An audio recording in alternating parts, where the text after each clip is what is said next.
Chapter 46-42. The leaders at the reviewing stand clapped and whispered to each other. Political Commissar Yu wanted to be humble, but when he thought of Regiment Commander Pang, he felt that there was no need to be humble. He smiled and said, Xiaoyi is the most outstanding student in our school.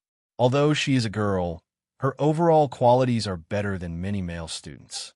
This is also her first training outside the school. I heard that the reaction of the class is very good. The students are all convinced by her. It is very good. From the students, Fang Zheng can see that she is indeed good. The students are convinced by her. This is very important. Some instructors can't get along with the students at all.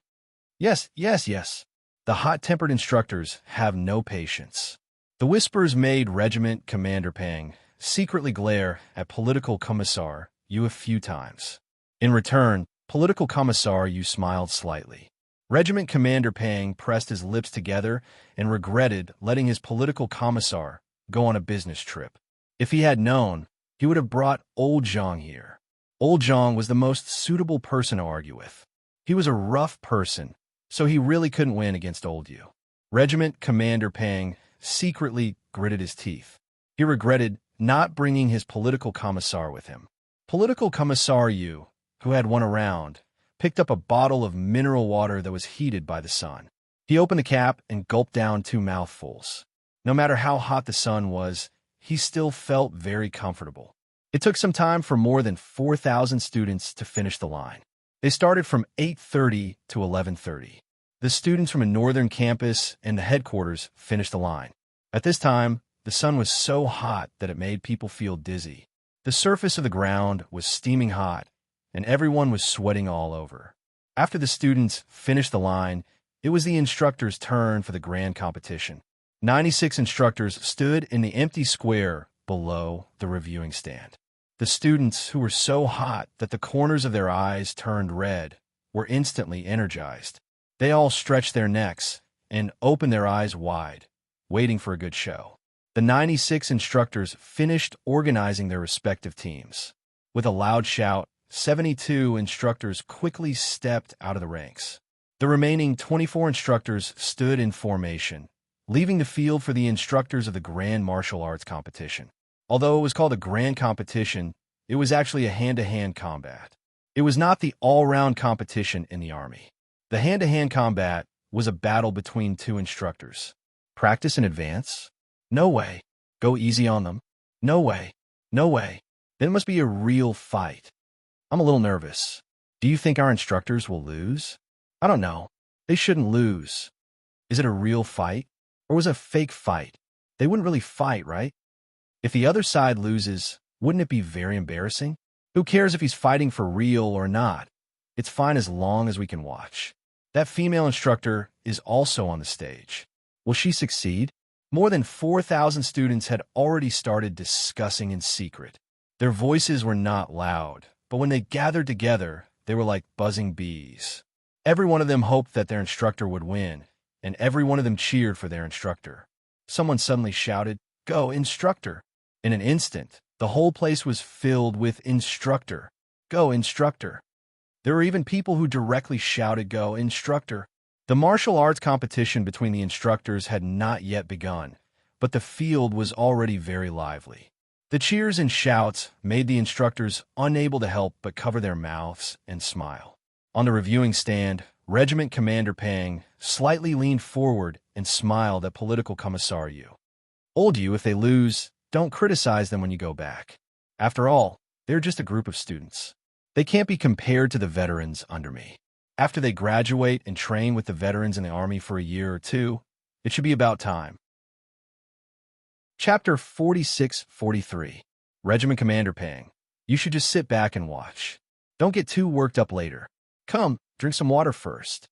Political Commissar, you pushed a bottle of mineral water over and said with a smile, "It's easy to get hot under the sun.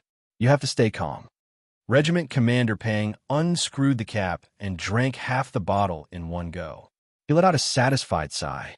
Following the shouts of the instructors, Regiment Commander Pang focused all his attention on his soldiers. Bastards, you can't even beat a military school student today.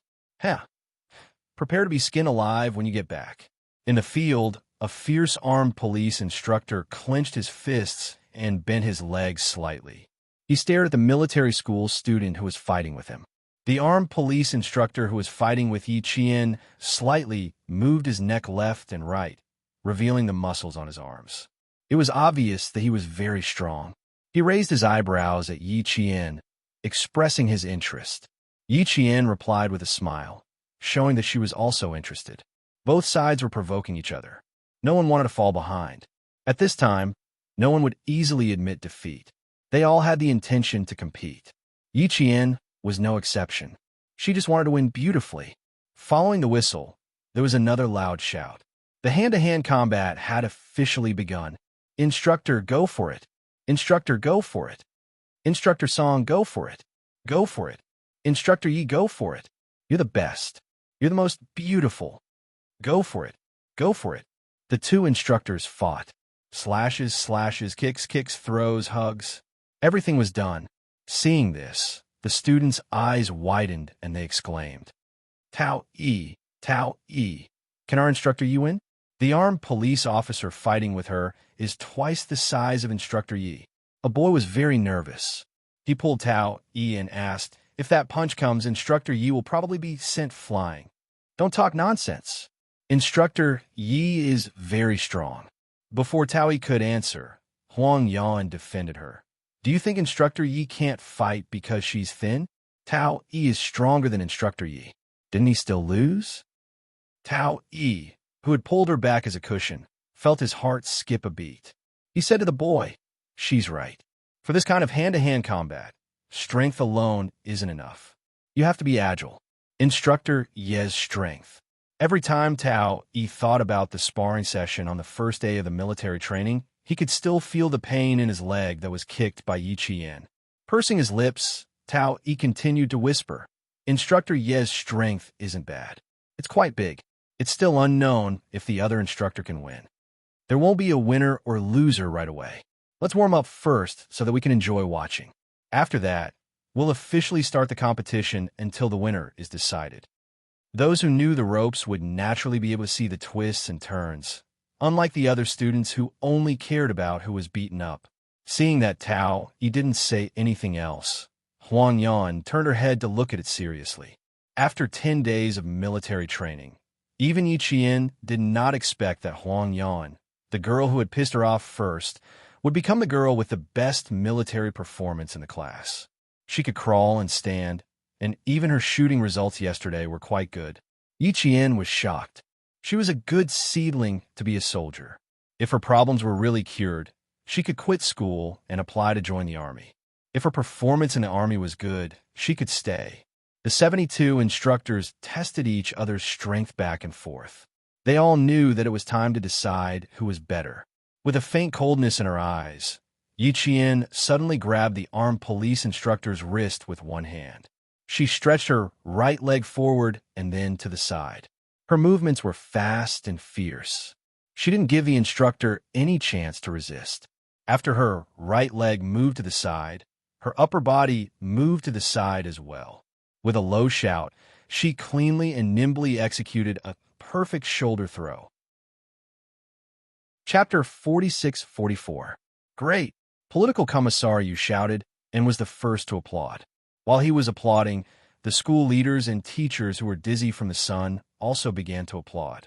The loudest applause belonged to the teachers sent by the National Science University. Regiment Commander Pang had to applaud. Even if his canine teeth almost broke, he had to applaud. Clap, clap, clap. He arched his wrist and pulled his hands apart. Clap, again and again. His fake smile made people panic. How could Political Commissariat let go of such an opportunity? Seeing that Regiment Commander Pang's canine teeth were sore, Political Commissariat deliberately moved closer and smiled. Regiment Commander Pang, thank you for letting me win. No wonder you sent a female student. Not bad. She does have some skills. Although they were the ones who lost, Regiment Commander Pang had to admit that the female student's attack was quite good. It was a very direct attack without any fancy moves. He had to admit that although she was a female student, her ability was not inferior to others. The smile on political commissar Yu's face deepened. The spectating students were so excited that they were applauding. Oh my God!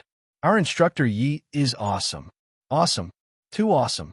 Such a tall instructor, and she actually threw him over her shoulder. Too awesome. They are so excited to see me.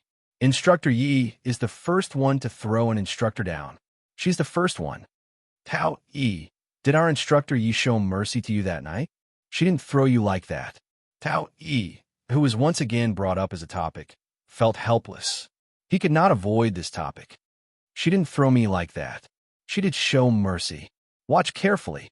It won't just be one fall. There will be two more. Tao Yi, who did not want to be one of the topics, quickly changed the topic. He won and was often mentioned by his classmates, but he lost and was always mentioned. It was embarrassing. The students who were trained by Yi Qian were so excited that their eyes were shining. If it were not for discipline reminding them, they would have roared and cheered loudly. No matter how excited they were, the more than 4,000 spectating students stood in their square formation. There was no chaos. This was also one of the results of military training. They had good discipline. After being thrown over the shoulder by Yi Qian, the military police instructor was stunned for at least 5 seconds before he could react. There was only one reaction. Damn it, I was actually knocked down by a female soldier. No, it wasn't a female soldier. It was a female student from the military academy. He was knocked down just like that. Climbing up, the armed police instructor, who had been full of confidence earlier, had a trace of ruthlessness flash across his face. He attacked again. In a duel that had not been rehearsed, there would not be a phenomenon where every move would be the same. Therefore, the entire scene would be slightly messy, but it was definitely several times more exciting than the unified arrangement of moves and a unified arrangement of which side would be knocked down. The students who were sent to train outside the school this time were all outstanding students in all aspects of the school, especially in terms of physical fitness. All of them were tough characters. Political Commissar Yu silently drank a mouthful of water. He was very glad that he had made a wise decision before. Arranging for the students to come to Xi'an University for training, he said to the vice principal, "You have to arrange this matter well. The northern campus is the armed police soldiers sent by the local armed forces. This is the first time we have established a cooperative military training relationship with Xi'an University. Sending 2 different instructors to train will make it easy to determine who is better. We can't lose. The students sent to Xi'an University this time must have good physical fitness." Chapter 46-45. It was because of his suggestion that 36 excellent students had come to Xi'an University for training. Now that they were fighting against the armed police, at least they didn't have to worry about losing. The smile on Commander Pang's face had already disappeared. He hadn't expected the students sent by the National Science University to be so powerful that even a female student. Damn it, another one of his soldiers had been knocked down. Get the F***CK up. The smile on Commander Pang's face disappeared completely. He had been wearing a serious face, but now he was gritting his teeth secretly. His hands, which were on the platform, were off the platform. He clenched his fists so hard that his knuckles cracked. The instructor of the armed police, who was pressed by Yi Qian on the back of his neck and held by one of his hands behind his back, couldn't accept it. He was knocked down again. This time he was even more miserable. He was restrained by the female students and couldn't move at all. While struggling, the instructor's tanned face turned red. Large drops of sweat flowed down his cheeks. He made a low sound like a trapped beast. "Don't panic, bro. I'll give you 10 seconds. After 10 seconds, I'll let you go right away." Yi Qian kindly reminded him, "You only need 3 seconds." This kind of reminder would only make people vomit blood. Yi Qian might have done it on purpose. This was how kings met kings.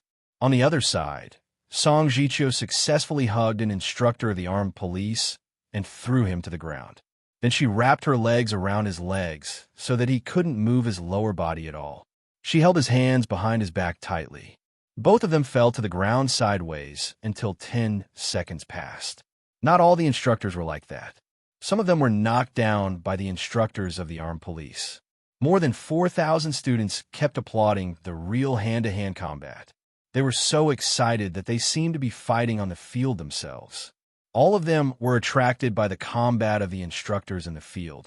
Commander Pang, who had thought they would win the battle, kept a tight expression on his face. Even the air around him was suppressed a lot. He pursed his lips and sat there expressionlessly. It was obvious that he was angry. Political Commissar Yu smiled slightly. This old Pang was a little stubborn. However, it was quite understandable. What he had thought was not the case. The gap suddenly appeared. It would be strange if he could be calm in his heart. When Yi Jian knocked down the military police instructor for the third time, this time, she used a side kick to trip the attacker and then used her elbow to press down on the opponent's neck. Huang Yan had already slapped her hands until they were red. She used so much force that Tao Yi, who was sitting behind her, was worried that her palms would be swollen. Damn! Instructor Yi is really amazing. So handsome. Thrice. Thrice. Thrice. Thrice. Thrice. I can't tell. I can't tell. She's a good fighter. I'm scared to death. I'm scared to death. I realize that Instructor Yi is using chokeholds. Will she really kill the other instructor? It's the first time I've seen a girl. She's beautiful and can fight. I'm a little worried that Instructor Yi won't be able to get married. Go, go, go. There are a lot of people who want to marry our instructor. Yi Qian had completely conquered all the students in the class. No matter if they were male or female, they were all conquered. The 15-minute martial arts competition ended quickly. The students wanted to continue, but unfortunately, they only had 15 minutes left. After the two instructors finished their hand-to-hand combat, they shook hands politely. There was no longer the flash of swords, and they could even look at each other and smile. The armed police officer who shook hands with Yi Qian was on the verge of tears. He said softly, "Instructor Yi, do you know what will happen to me? It will be very, very tragic. How could he be so unlucky to be knocked down by a female student from the military academy 3 times in a row?" Chapter 46-46. The strength-type military police instructor looked at the muscles on his arms silently and cried in his heart. Pang Tuan had asked him to change positions and let him fight with the only female instructor. If he had known, he would have refused. After shaking hands, Yi Qian said with a smile, "I'm sorry. I think I have to tell my superiors when I go back. It's better to fight with the same moves. We can't fight by ourselves directly." Later, every time the instructors fought with each other, they would rehearse in advance. They would use the same moves and decide which instructor would be defeated. After the competition between the instructors, it was the last part of the military training. The freshman representatives went up to give a speech. The North Campus and the headquarters each sent a freshman. The freshman representative from the headquarters came from the class taught by Song Jiqiu. The tall and handsome boy went up to the stage. Yi Qian heard the girls in his class gasping in amazement. The handsome boy's skin was still fair after 10 days of military training under the sun. In Sine Can's words, it was like the feeling of first love. Yi Qian looked at the girls in his eyes with amusement. He coughed lightly, indicating that they should be more reserved and pay attention to their image. Nowadays, the girls all came for the face. Whoever was handsome would be the number one. Even if they talked about the topic during the break, they would often talk about who was handsome. Song Jiqiu, who was good-looking and had the temperament of a scholar, became the instructor that the girls in his class talked about the most in private. They liked to walk in front of Song Jiqiu on purpose from time to time, trying to attract his attention. Song Jiqiu had made a serious protest to her in private, hoping that she could stop the girls' enthusiasm. Every time he was stared at by girls, he felt very uncomfortable. Although he was a man, he also felt shy. In the group of instructors, Song Jiqiu was definitely the representative of handsome, which made the chief instructor tease him. It's just a little sacrifice. A real man shouldn't be so stingy. If they want to see you, let them see as much as they want. You won't lose anything. The other male students laughed. They had no choice. After all, he was handsome. The handsome boy on the stage didn't have a script at all. He spoke Mandarin with perfect pronunciation without any accent. His voice was also very pleasant. Just by hearing his voice, people would think that he must be a handsome and sophisticated boy. The feeling of first love? Yi Qian nodded slightly and pursed his lips into a smile. Only little girls like this type of refined and handsome boy. The instructor that I admire the most during this military training is not Instructor Song from our class. Instructor Song, I'm sorry, but I still want to praise Instructor Yi from next door. Below the stage, the students were already laughing softly. Even the leaders on the reviewing platform were laughing. Yi Qian face-bombed. Praise her? Praise her for being tough. In front of her, all the boys in the class said that she was tough. There were even students who teased her. If the two of them got into a fight after marriage, would she give in to the man? Song Jiqiu was also amused by the freshman representative. She thought this guy is naughty. The boys were praising Yi Qian. On the stage, Regiment Commander Pang moved closer to Political Commissar Yu and asked curiously, "Who is this Xiao Yi? Is he from the Red family?" The students in other classes didn't even praise their own instructors. They especially praised her. She was very popular. Political Commissar Yu knew Yi Qian's family background. Of course, he only knew that Yi Qian's mother was a martyr. He sighed slightly and answered Regiment Commander Pang, kind of, his parents died. His mother was a martyr. His daughter inherited his mother's work. Chapter 46-47. Speaking of Yi Jian's family, there was pity in Commissar Yu's eyes. Yi Jian had no parents since he was young. It was not easy for such a child to grow up, and it was even more difficult for Yi Jian to become so successful. Both her parents are gone. Regiment Commander Pang was a little surprised. He paused for a while and sighed. Both her parents are dead, but she can still be successful. She must be very outstanding. Yes, she has self-discipline and self-management ability. If she claims to be second in the third year, no one will dare to claim to be first. She is a very outstanding female student. So, Old Pang, it is not wrong for your soldiers to lose to her. Our instructors will not casually spar with her since she started her second year. She's that good? When will she have time to give pointers to the Armed Forces Department? Regiment Commander Pang's interest suddenly increased. His eyes flashed with a trace of calculation. Political Commissar Yu immediately became vigilant and refused. Fourth-year students do not have much time to go out. Besides, giving pointers to your Armed Forces Department, don't you think it is embarrassing? She is only a military school student. Speaking of embarrassing, Regiment Commander Pang coughed a few times and suppressed the thoughts in his heart. After the freshman representative finished his speech, the host announced the end of the training. The 10 days of military training for Xiang University's freshmen came to an end. The bus had already stopped at the campus park, waiting for the freshmen and instructors to get on. When it was time to say goodbye, Yi Qian was completely surrounded by the students. Some of the girls even cried out loud. The boys were also very reluctant and wanted to get Yi Qian's contact information. At the same time, Yi Qian also received a notebook with 43 students' messages and their contact information. They hoped that they could contact each other again in the future. Yi Qian received the notebook with a beautiful cover. As for contact information, according to the rules, even after the military training ended, instructors were not allowed to write to students. Looking at the reluctant faces in front of him, Yi Qian did not tell them the truth. Instructor, if you have time in the future, come to Xiang University more often. When you come, contact us. We will definitely be there. Instructor, remember to send us an email. Don't lose contact with us. If one day I want to become a soldier, I will definitely ask you. Instructor, you must find a handsome boyfriend. We will wait. Instructor, if you can't find a boyfriend, then come to our class and pick one. I'll be the first to sign up. F*CK. F*CKU. Cursing our instructor for not being able to find a boyfriend? Instructor, I'll sign up too. I'm ranked second. Perhaps it was because the military training had ended, but their words were much more casual. However, they were still respectful and did not dare to say anything that was too overboard. Yi Qian was already at a loss for words from their teasing. This group of children, while in her eyes, they were just a group of children. They were much more energetic than she was at that time. 18 or 19 years old, high-spirited and youthful. It was time to say goodbye.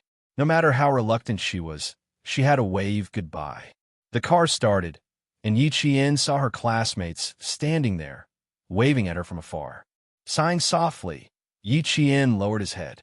His hands caressed the notebook containing the messages of the 43 students in class. His eyes were already filled with a warm smile. A pure heart was rare and precious.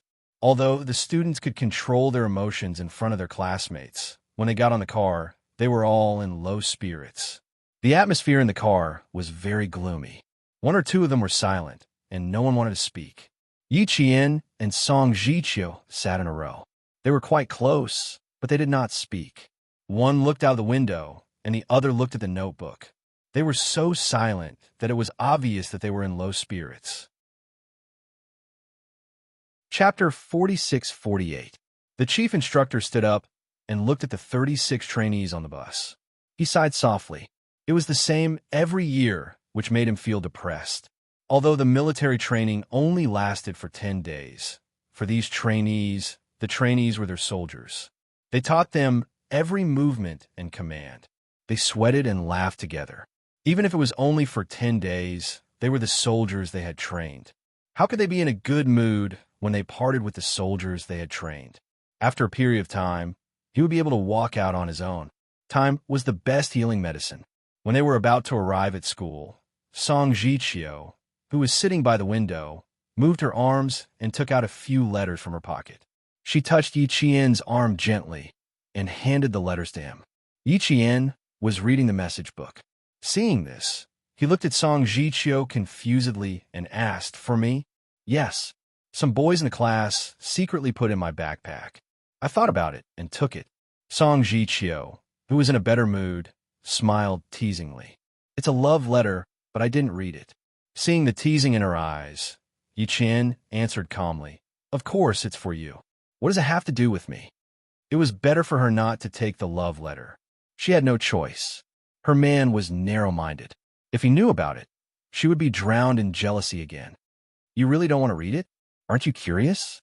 Song Jiqiu raised her eyebrows. "Do you mind if I read it? I want to learn." Yi Qian thought for a while and answered, "I suggest you don't read it. Anyway, it's personal. Destroy it. Don't let the chief instructor find it. Otherwise, you'll be criticized." He even dared to take the love letter written by the students. He was asking for a beating.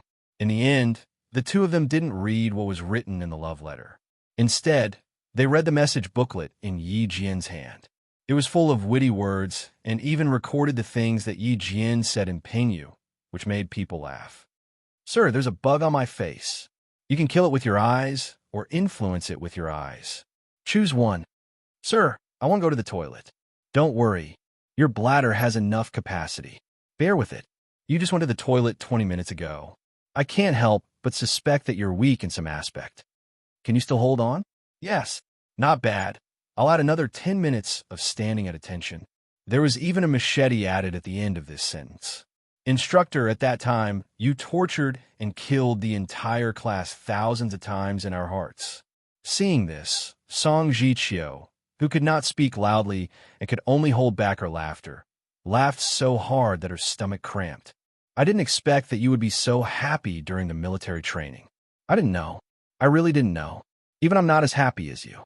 His popularity isn't for nothing." Yi Qian was also laughing so hard that she had to clench her fist to hold back her laughter. Even she could not believe that she had said so many funny things during military training.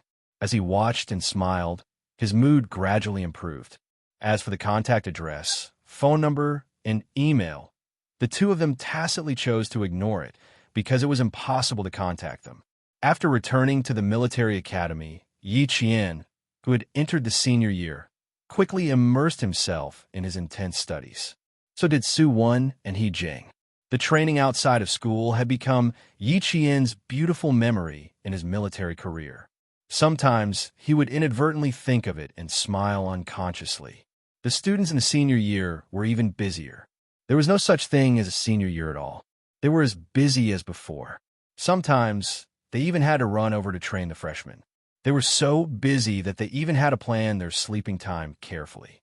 From the scorching sun at the beginning of the semester to the white snow, when Yi Qian raised his head from his busy work, he found that the days had passed as quickly as turning a page.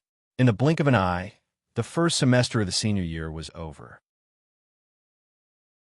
Chapter 46-49. Another semester was about to end. Yi Qian and Xia Jinyuan also didn't contact each other for a whole semester. The two were like disconnected. No one knew what the other was doing, whether it was good or bad, they didn't know.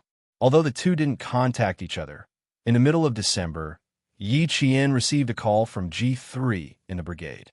He was ordered to contact Yi Qian and talk about some things in the brigade, as well as why Captain Xia Jinyuan was missing. Not long after returning from the northern border, Xia Jinyuan took the newly joined special forces to carry out another mission. Not long after returning, he was once again sent abroad.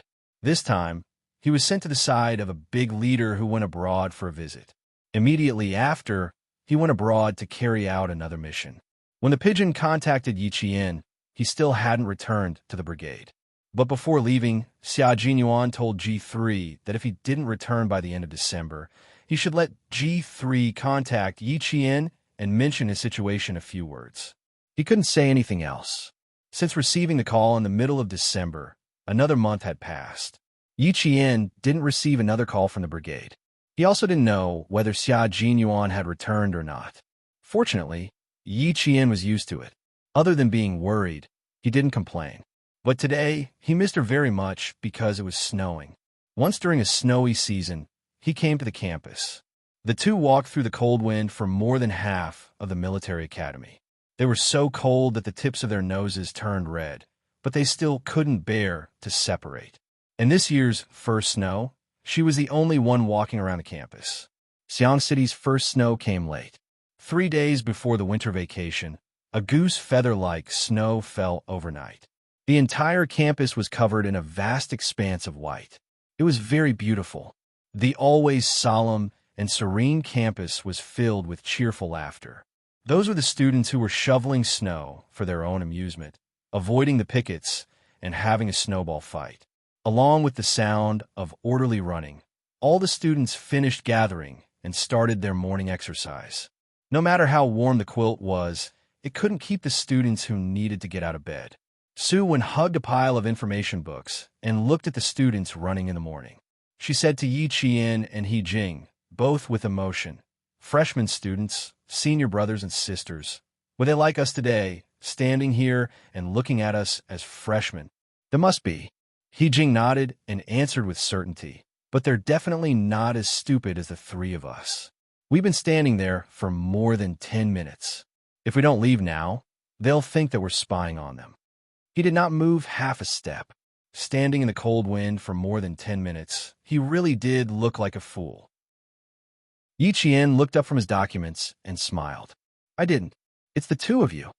Just as he finished speaking, he saw a tall and straight figure walking in front of him.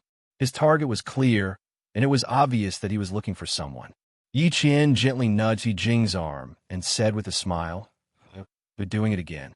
You've been quite presumptuous lately." He Jing looked up. Isn't this impudent?"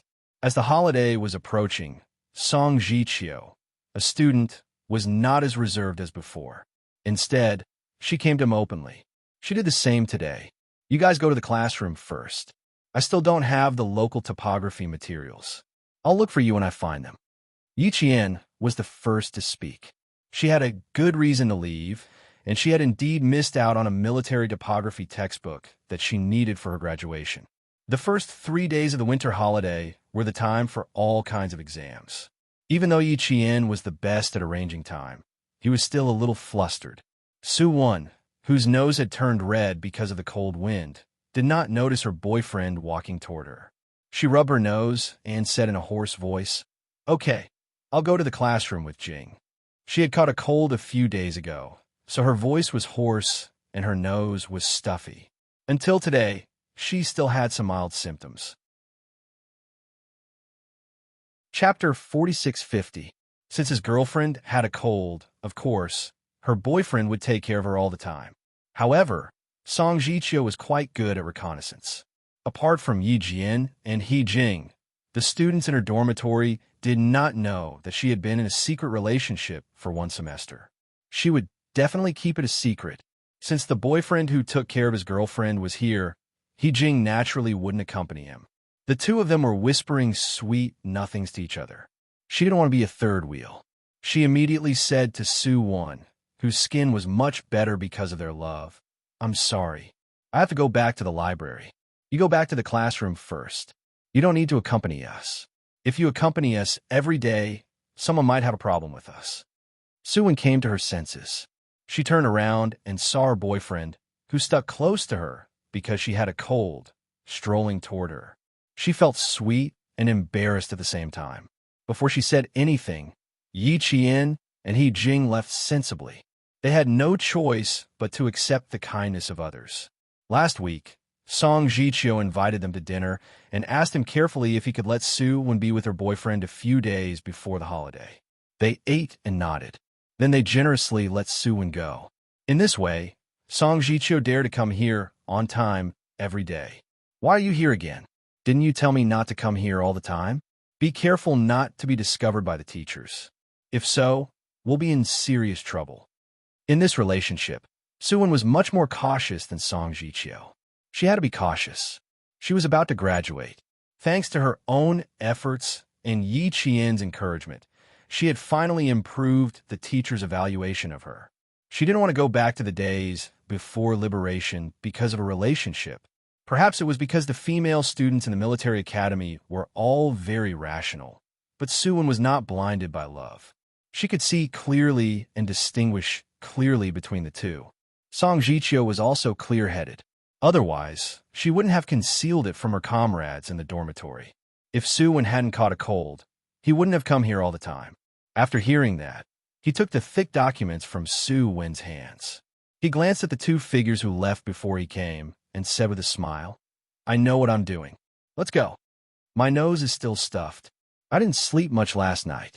A second ago, she was complaining about how Song Jichio had come over. The next second, she acted like a spoiled child. "I don't even want to get up in the morning. I'm so tired. Why are you standing outside with a stuffy nose? I'll send you back to the classroom first, and then I'll go to the infirmary to get some medicine for you. You must take your medicine on time. Don't make me keep an eye on you." I know, old man. You think I'm nagging? Then be obedient and don't make me worry. You're so worrisome. You don't even know how to take care of yourself when you have a cold." Soo-won's smile was so sweet that her eyes were filled with sweetness. "With you keeping an eye on them and worrying about them, why should I worry?" The two of them walked side by side, maintaining a certain distance from each other. Although it looked like an ordinary relationship, the conversation between the two of them was as sweet as butter. He Jing said to Yi Qian, "I still can't believe that the two of them are together. I never thought that they would become a couple." Yi Qian also didn't expect that Song Jichio would say that she wanted to pursue Soo when during the outdoor training on the 1st of May. At that time, she was also very shocked.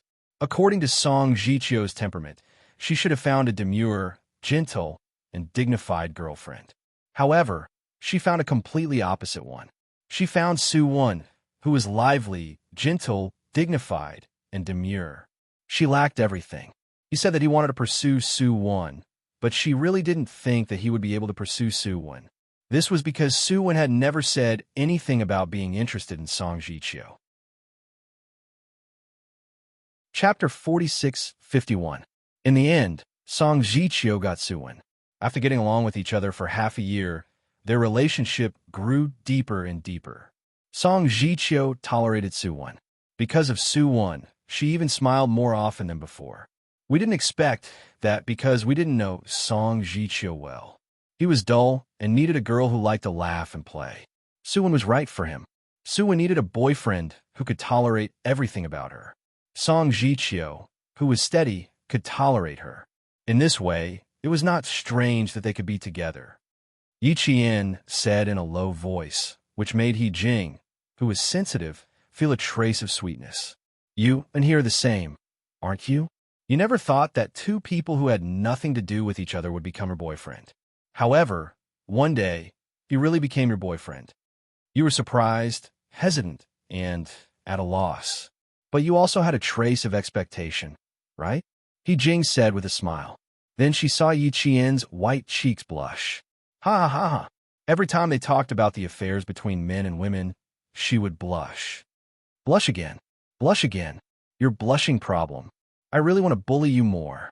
Yi Qian patted his face with one hand and refused to admit it. I'm not blushing. I'm blushing because of the wind. Let's go. The exam is important. Let's stop chatting. It's not chatting. I've been thinking about whose wedding I'll attend first after graduation. By the way, when we have babies, I'll be the godmother of your babies. The more they talked, the more irrelevant they were. They were talking about babies. Yi Qian quickened his pace and rushed to the library. Babies. She and Captain Xia would not have babies in a short time. Even if they got married, they would not have babies so early. Would the elders in her family urge her to have babies? Family Xia's grandpa and grandma must be eager to have great-grandchildren. Last time when she went back to the old house, her family Xia's grandma teased her that she must work hard to take care of herself and hold her and Lao's babies. Her grandpa nodded and said that he would take good care of himself, too. It was obvious that the elders in the family wanted to see her and Captain Xia's child as soon as possible. She wondered what her child with Captain Xia would be like. With Captain Xia's genes, it shouldn't be too bad. The girl would look like her, and the boy would look like Captain Xia. It was quite beautiful just thinking about it. Yi Qian, who had been led astray by He Jing, was thinking about all sorts of things as he walked briskly.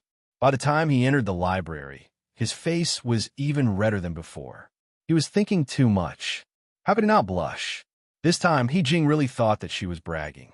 The library became the place where Yi Qian frequented the most during the first 3 days of the holiday. When all the exams were over, Yi Qian stood on the scale and saw that she had lost 5 kilograms in the middle of winter. Su Wen stared at the numbers on the screen and rubbed her forehead in pain. I don't believe it.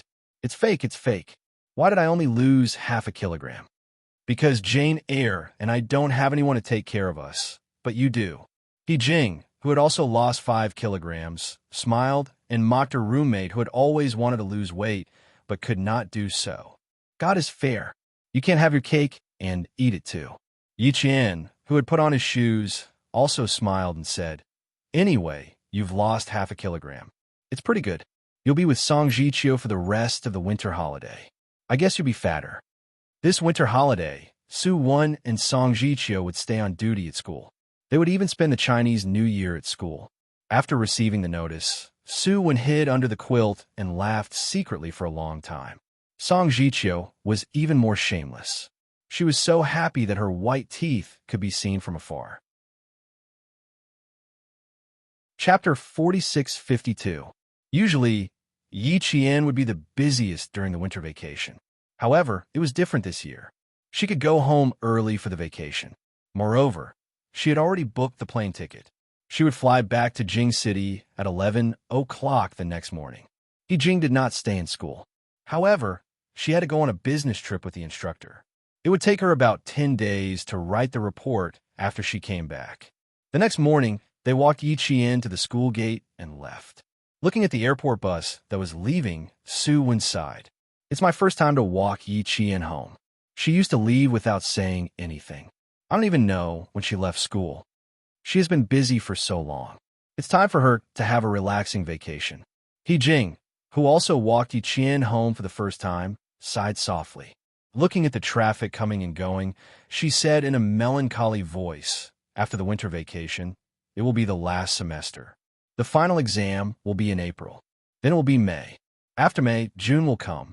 The 3 of us will go our separate ways. Speaking of this, Su Wen felt a little depressed. She kicked the low cylindrical road softly with her toes. After a long time, she said in a muffled voice, Have you ever thought about taking the postgraduate entrance exam? Do you want to take the exam? He Jing was stunned and shook her head. No, my family condition doesn't allow me to continue my studies. I will obey the arrangement immediately after graduation. She paused for a while. Seeming to think of something, she asked in a much lower voice, Is this your plan? Why didn't I hear you mention it before?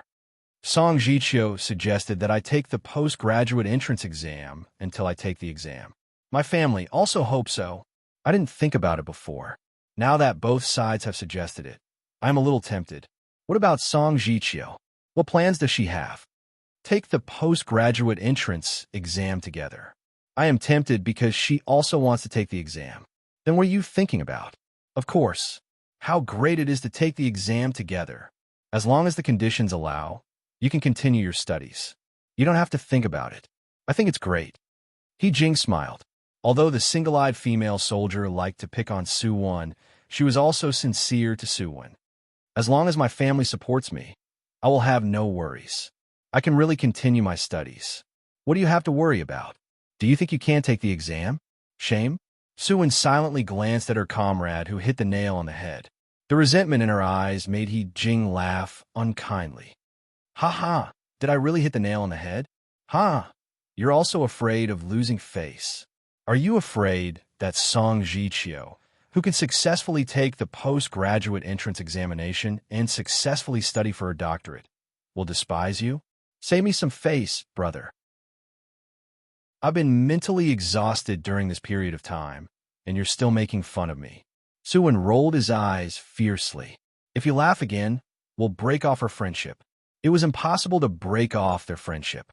After Jing laughed wildly, she cleared her throat and raised her hand to pat the shoulder of her comrade, who was not confident about the entrance examination for postgraduate studies and doctorate. She said, "Don't worry, bro. With Song Jichio's help, you will definitely pass the examination. Since someone like him dares to let you take the postgraduate entrance exam, it means that he already has a detailed plan. Take care, brother. You're starting to sign up for the postgraduate entrance exam. However, your decision is too late. You should start preparing in your third year." Oh, that's right. You guys haven't been together in your third year. You only decided to take the postgraduate entrance exam in your fourth year, so you didn't have much time to prepare. No wonder you're not confident. You'd better give it a try. If you don't try, how will you know whether you can pass or not? What if you pass the examination? Time is tight. You'd better ask Song Jichio to hurry up and prepare for the exam. Fortunately, little Jane Eyre has been supervising you these years. You haven't been held back. It's still possible for you to make a breakthrough. Chapter 46-53. Since it was about Su-won's future development, Jing, who usually didn't talk much, said, "If Jane Eyre were here, she would definitely support you. If you really can't make up your mind, why don't you call Jane Eyre now? You should have told us last night so that Jane Eyre could give you some suggestions face to face." Su-won listened carefully. "Since you support me, I can give it a try. I'll ask Jane Eyre again." As she spoke, she took out the cell phone that she had received after the exam yesterday and called Yiqian's cell phone. The first time she called, the line was busy. The second time she called, the line was still busy. When Su-won remembered to call again, Yiqian's cell phone was turned off. Su-won looked at the time displayed on the cell phone. It was 3:20 in the afternoon. Normally, Yiqian should have already arrived in Beijing and his cell phone should have been turned on. Why is his cell phone still turned off? Don't tell me something happened. She murmured. Song Jichio, who was reading beside her, didn't even raise her head. She said calmly, "Maybe the plane was delayed because of the weather. Try again later. Send a message to her and ask her to call you back as soon as she turns on her cell phone." Su-won obeyed and sent a message to Yiqian. It wasn't until 7 o'clock in the evening that Su-won finally received Yiqian's reply. The content was very simple. "Arrived safely. My cell phone is temporarily unavailable. I'll contact you when I'm free." After reading the message, Su-won's heart skipped a beat. She handed the cell phone to Song Jichio. "What does that mean? I'm home. Why can't my cell phone be used temporarily?"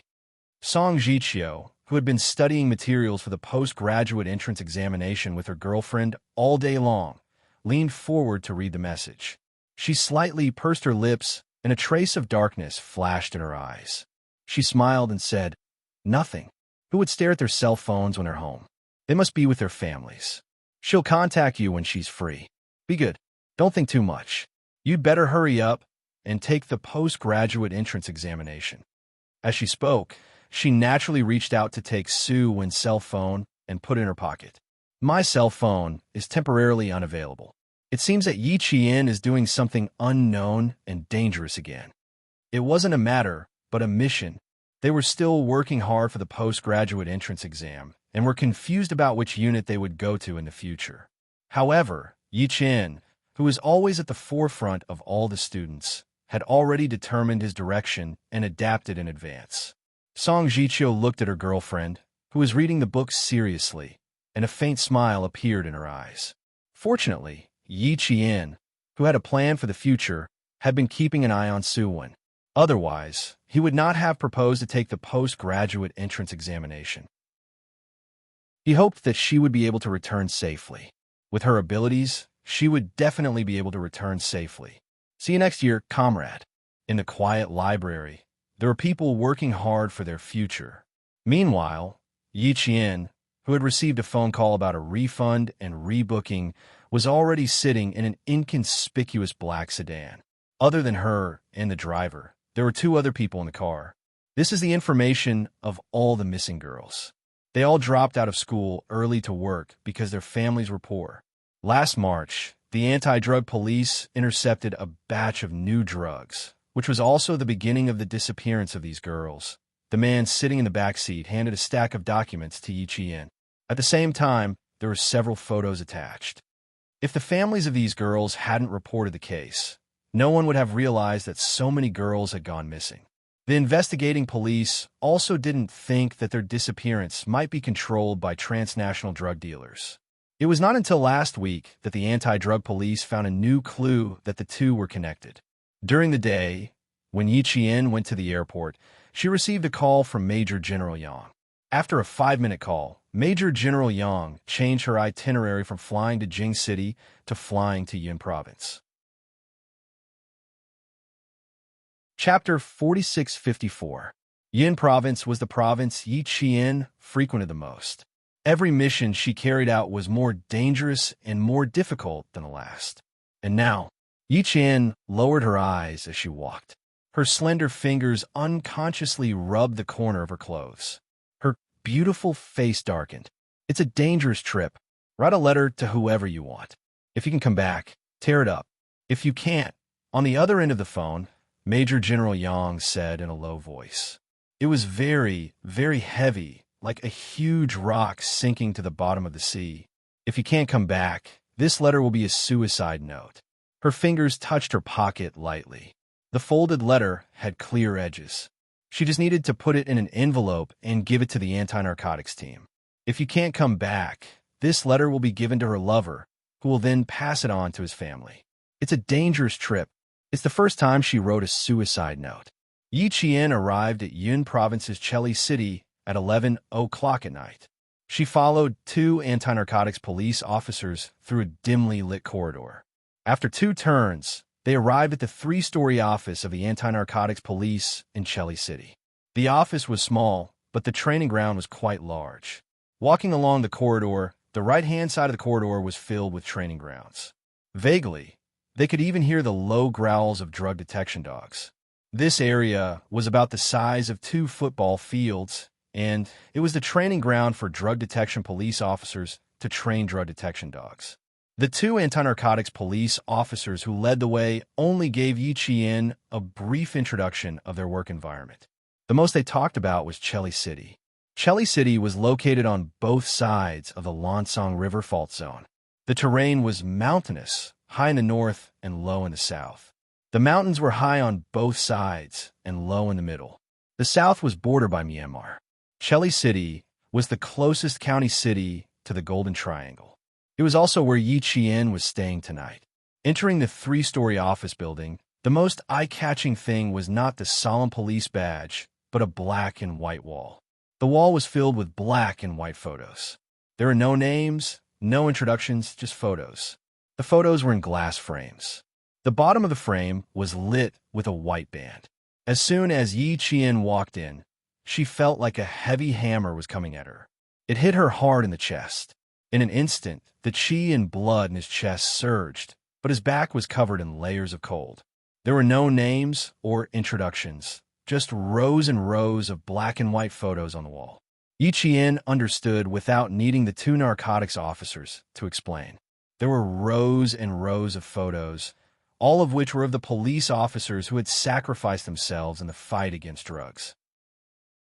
Yi Qian slowed down her pace and asked the two anti-narcotics police officers, "Can I stop for a while?" She was still wearing the old-fashioned police uniform from the 80s, which was loose and loose. She was in a dull pain in her heart. "Can I stop for a while?"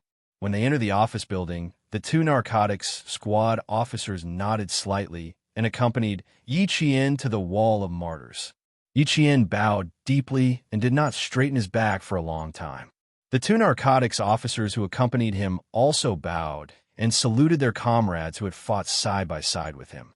Yi Qian, who did not leave immediately, looked at the black and white photos from the first photo to the last one. There were a total of 153 black and white photos. The last photo was obviously the most recent one. The face was very young, but the eyes were filled with a sharpness that could make a drug dealer have nowhere to hide. He died in December. He was newly married for less than half a year. His newlywed wife was 4 months pregnant. The first night, he told us that he was going to be a father. The next night, he was gone at 6 o'clock. Chapter 46-55. The narcotics officer, standing to the left of Yi Qian, said in a low voice. In the empty hall, Yi Qian could feel the sorrow in his voice coming from the depths of his soul. It was indelible, and had become a wound that would be there for the rest of his life and would never heal. Last year, a total of 18 people died in my team. Every month, there would be a few days when it rained. Some were shot, some were stabbed in the back, some were reported by drug addicts, and some were killed by drug dealers. It's a common occurrence here. This is just the photo wall of my comrades who died in my team. It's a little small. The last sentence, "the photo wall is a little small," made Yi Qian's eyes brim with tears. If it was small, it meant that there would be more sacrifices in the future. There would be more black and white photos placed on the black and white wall. Yi Qian saluted all the martyrs on the Wall of Martyrs. She pursed her lips and followed the two narcotics officers to the second floor. The office building was a little dark. In the hall on the first floor, other than a set of lights on the photo wall, there were only 2 spotlights on the left side of the hall. One of the spotlights was on near the staircase, and the other was on near the corridor on the left. The hall was in the middle, and the staircase was on both sides. With only 2 spotlights illuminating the hall, it was pitch black all around. If a timid person were to walk through the hall alone, they would probably be scared. The hall was very quiet, so quiet that they could hear the echoes of their footsteps. Yi Qian, who was following closely behind the 2 anti-narcotics policemen, clenched her fingers. She didn't know why. She always felt that someone was watching her in the dark. There was no malice. It was just a look.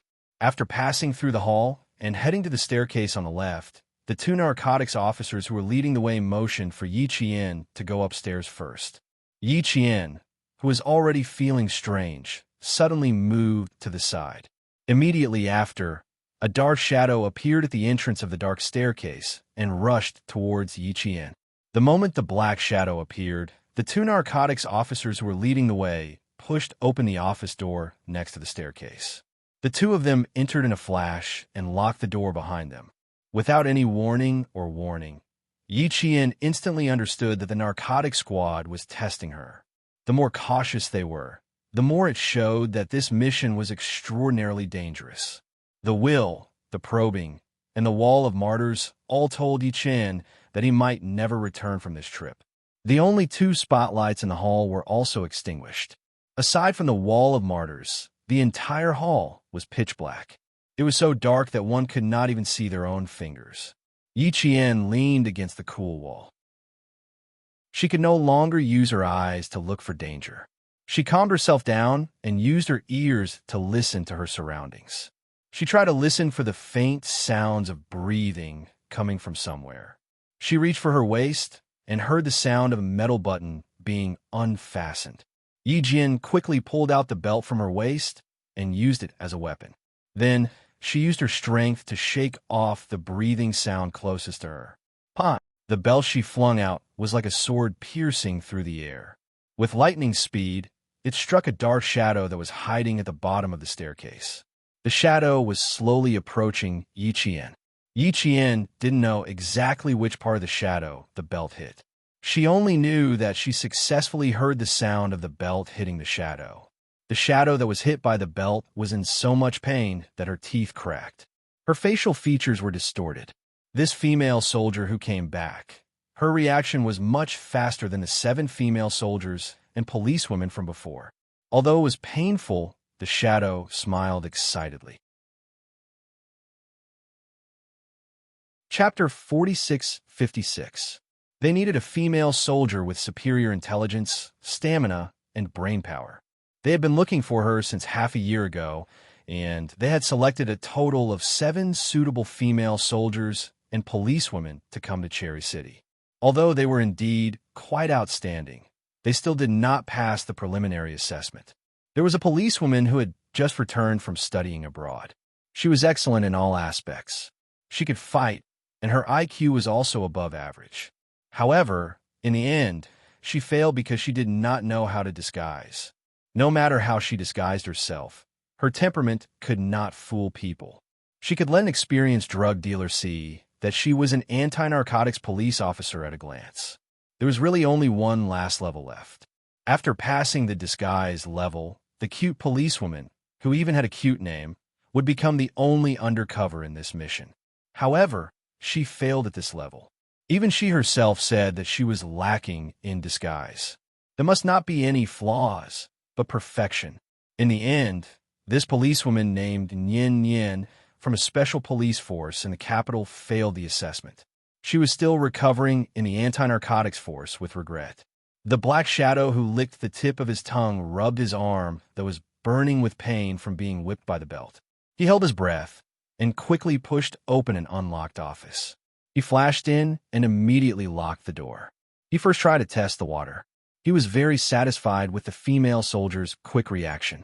Although the female SWAT officer Yin, who had almost become an undercover agent, had reacted rather quickly as well, she was still a beat slower than this cadet who had just arrived. "Boss, there's probably some hope this time. I was whipped by her." "No, I was whipped by a belt." In addition to the black shadow who just entered the office, there was another black shadow sitting on the desk. There was a red glow between his fingers. It was a lit cigarette that was slowly burning between his fingers. "Don't worry, whether it's good or bad. We'll only know after we pass the last level," the black shadow holding the cigarette said with a hoarse voice. He then took a deep puff of the cigarette until the red glow continued to light up and then suddenly extinguished. "Smoke less. Your throat is hoarse," the black shadow who came in reminded him softly. He walked to the desk and turned on the desk lamp. Then he turned the light source down. The square room was lit up, but the faces of the 2 black shadows could not be seen clearly. The black shadow who turned on the light took off his jacket and underwear, revealing his muscular upper body. He reached his arm under the table lamp and looked at it. Good heavens, he didn't even need to wait until tomorrow. It was already swollen. The black figure who was smoking turned around to take a look. He let out a cry of surprise and extinguished the cigarette in the ashtray. His gaze was fixed on his subordinate's red and swollen arm for a few seconds. Then he smiled and said, "Looks like a ruthless female soldier. Not bad. I'm afraid she's not ruthless enough. When it's over, use a bottle of safflower oil and rub it." I didn't even have time to dodge before I was beaten up. I was injured the first time I appeared. No matter how good that anniversary was, she only managed to injure us towards the end. This time, the military academy cadets sent by the military headquarters personally, I think there's still a chance. "Boss, we can't pick anymore. If we continue to pick, when will we be able to close the case? How many girls in the stockade would go missing? That should be enough. Since I can't come back this time, I'd better look for an anniversary. If she doesn't know how to disguise herself, then she should learn how to disguise herself.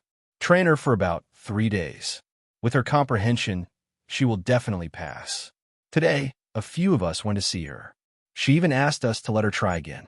Old AI talked too much and said that there would be another female soldier coming tonight. Anniversary didn't say much. She looked quite disappointed. Chapter 4657. Boss was Captain Dang of Cherry City's narcotics squad. His squad was responsible for narcotics operations from Cherry City all the way to Nansan, which was closest to the Golden Triangle. They cooperated with the border anti-narcotics police and guarded the country's borders to prevent drugs from flowing out of the Golden Triangle. His head was worth as much as $1 million on the black market.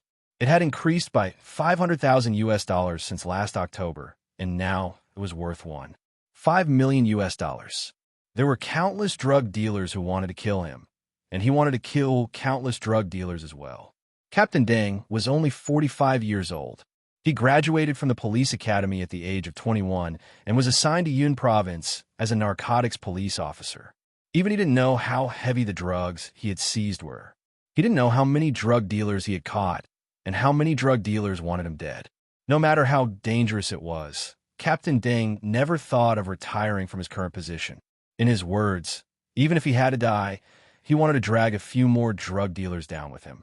Captain Dang, who was hated to the core by the drug dealers, pulled out a chair and sat down with a tired face. He reached out to pick up the cigarette box on his desk, but the injured subordinate took it away. "Today's over, boss. Sister-in-law told us that you can only smoke 3 cigarettes a day." Captain Dang wasn't addicted to smoking, but he would smoke when he was in a bad mood. Hearing this, he retracted his hand, crossed his arms, leaned his head against the back of the chair, and slowly said, "We can't be similar. There's a lesson before, so we can't be similar anymore. We must find a most suitable person." The subordinate in uniform fell silent. There was a lesson before. It referred to a female undercover officer 2 years ago. In the end, she was accidentally found brutally murdered by a drug dealer.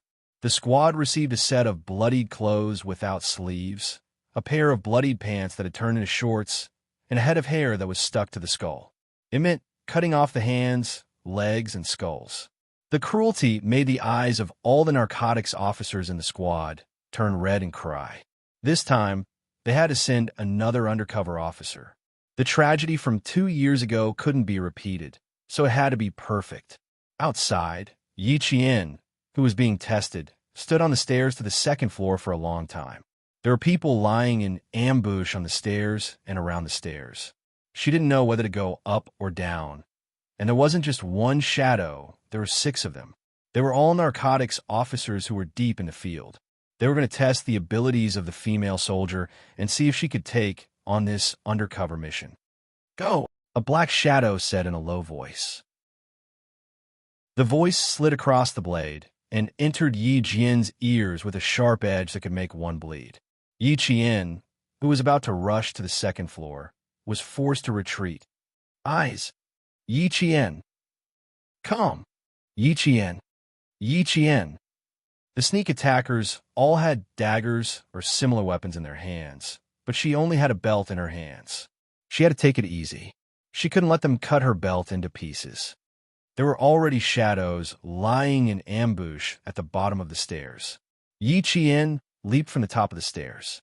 The ambushing shadow held a knife in one hand. Without any hesitation, he stabbed at Yi Qian with a murderous intent. Yi Qian heard 6 breathing sounds, but she didn't hear the other breathing sound at the bottom of the stairs. Chapter 4658. The black shadow rushed out. Even though she had noticed it, it was too late.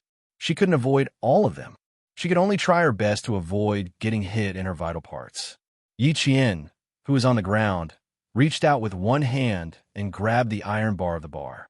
Using the strength of her arm to support her body, she lifted her slender and straight leg and kicked the black shadow hard. Rip! Even though Yi Qian reacted in time and was prepared, the black shadow still used the dagger in his hand to cut Yi Qian's pants and cut Yi Qian's calf. The stinging pain came instantly. Yi Qian even felt a warm liquid soaking in her leggings. She needed to go to one of the 3 major drug sources in the world, the Golden Triangle, which had very little economic and cultural contact with developed areas. Even the country had a hard time controlling it effectively. She was going alone. When she would return depended on when she found out about the drug trafficking route that controlled the missing girls. Whether she could return alive depended on herself. Therefore, in order to ensure that the spies sent out by the narcotics department could return alive, this assessment was held. Several people had already been assessed, including Yin, who had been abroad for a year. None of them had passed Captain Deng's assessment. Now, it was Yi Qian's turn. The Black Shadows used two types of attack: encirclement and attrition. First, 3 people forced Yi Qian to retreat. Then, 3 more people came out and waved their knives at Yi Qian. Although it was an assessment, it was a real assessment. It was normal to get hurt. Yi Qian did not let them force her into the narrow aisle. She tightened her belt around an anti-narcotics policeman's iron arm and slammed him forward. When the 2 of them were knocked down, Yi Qian pressed her elbow against the anti-narcotics policeman's chest. The moment she fell to the ground, she exerted her strength and flipped over above the anti-narcotics policeman's head. She broke out of the encirclement and retreated into the spacious hall.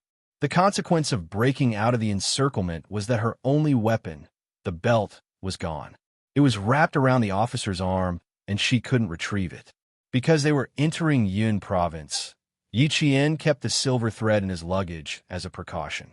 His luggage was held by the 2 anti-narcotics police officers who were leading the way. She had no way of retrieving it. Yi Qian faced the anti-narcotics police with knives hidden in the dark, barehanded, 1 against 6. Fighting 1 against 6 was not an easy task, not to mention the fact that they all had daggers in their hands. They did not even try to dodge the attacks, but instead stabbed at Yi Qian fiercely, treating him like a drug dealer. Without his belt, Yi Qian took off his jacket and wrapped it in his hands as he faced the attacks of the 6 Black Shadows. From time to time, the fighting figures flashed across the glass surface of the long wall of martyrs' frame. More than 150 anti-drug martyrs who had sacrificed themselves silently watched, as if they were protecting and looking forward to what was to come. A narcotics officer was knocked down by Yi Qian. At the same time, he snatched the dagger and pressed it against the officer's neck. Because he used too much force, the sharp edge of the dagger cut through the officer's skin and traces of blood flowed out. Before Yi Qian could catch his breath, another narcotics officer came straight at him with a bayonet.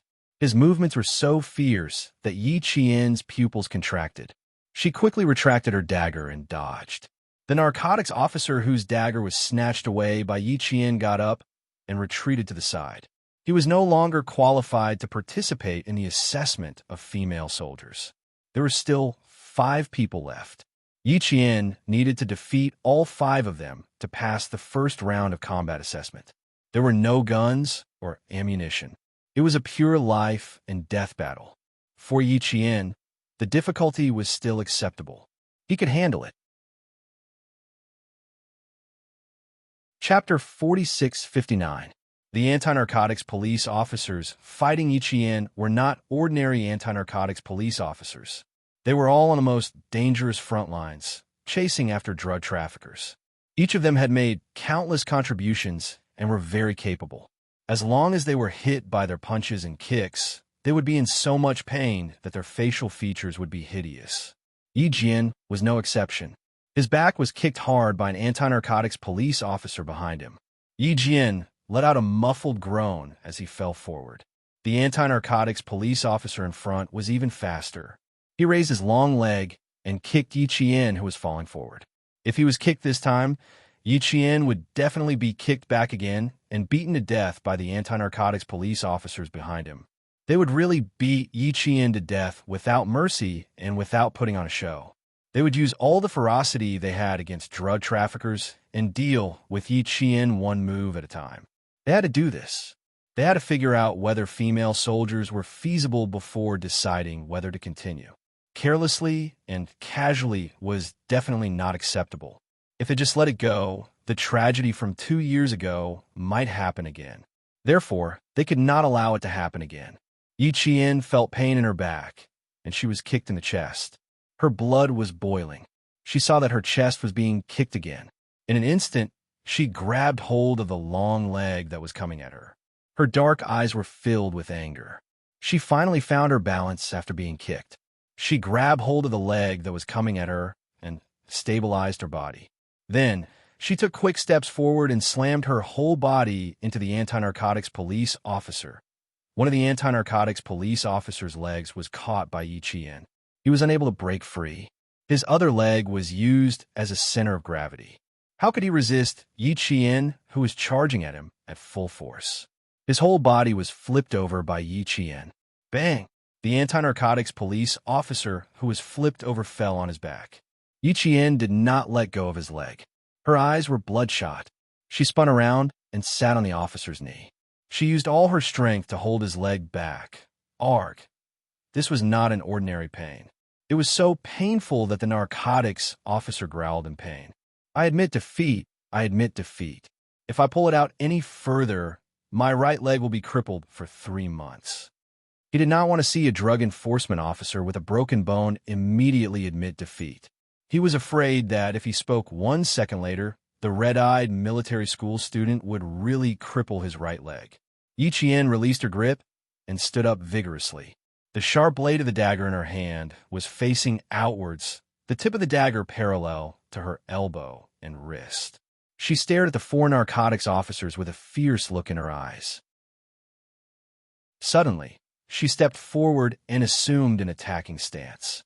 Just when the 4 narcotics officers thought that she was going to attack, Yi Qian suddenly made a big turn and ran directly toward the staircase leading to the 2nd floor. She needed to go up to the 2nd floor, but these anti-drug police were preventing her from going up to the 2nd floor. Then, could it be that as long as she went up to the 2nd floor, she would be considered to have passed this obstacle? As the thought flashed through her mind, Yi Qian immediately put it into action. She made a feigned attack to distract the attention of the 4 anti-narcotics policemen. Then, she made a sudden change to catch the 4 anti-narcotics policemen off guard, thus achieving her real goal. She rushed out very quickly. The 4 narcotics officers only saw a shadow flash before their eyes. The military school student who had been standing in front of them just a moment ago was already heading for the staircase. Stop her! It was impossible to guard against such a sudden change. The 4 narcotics officers who had a flash of surprise in their eyes quickly chased after her. Her zodiac is the rabbit. That's fast.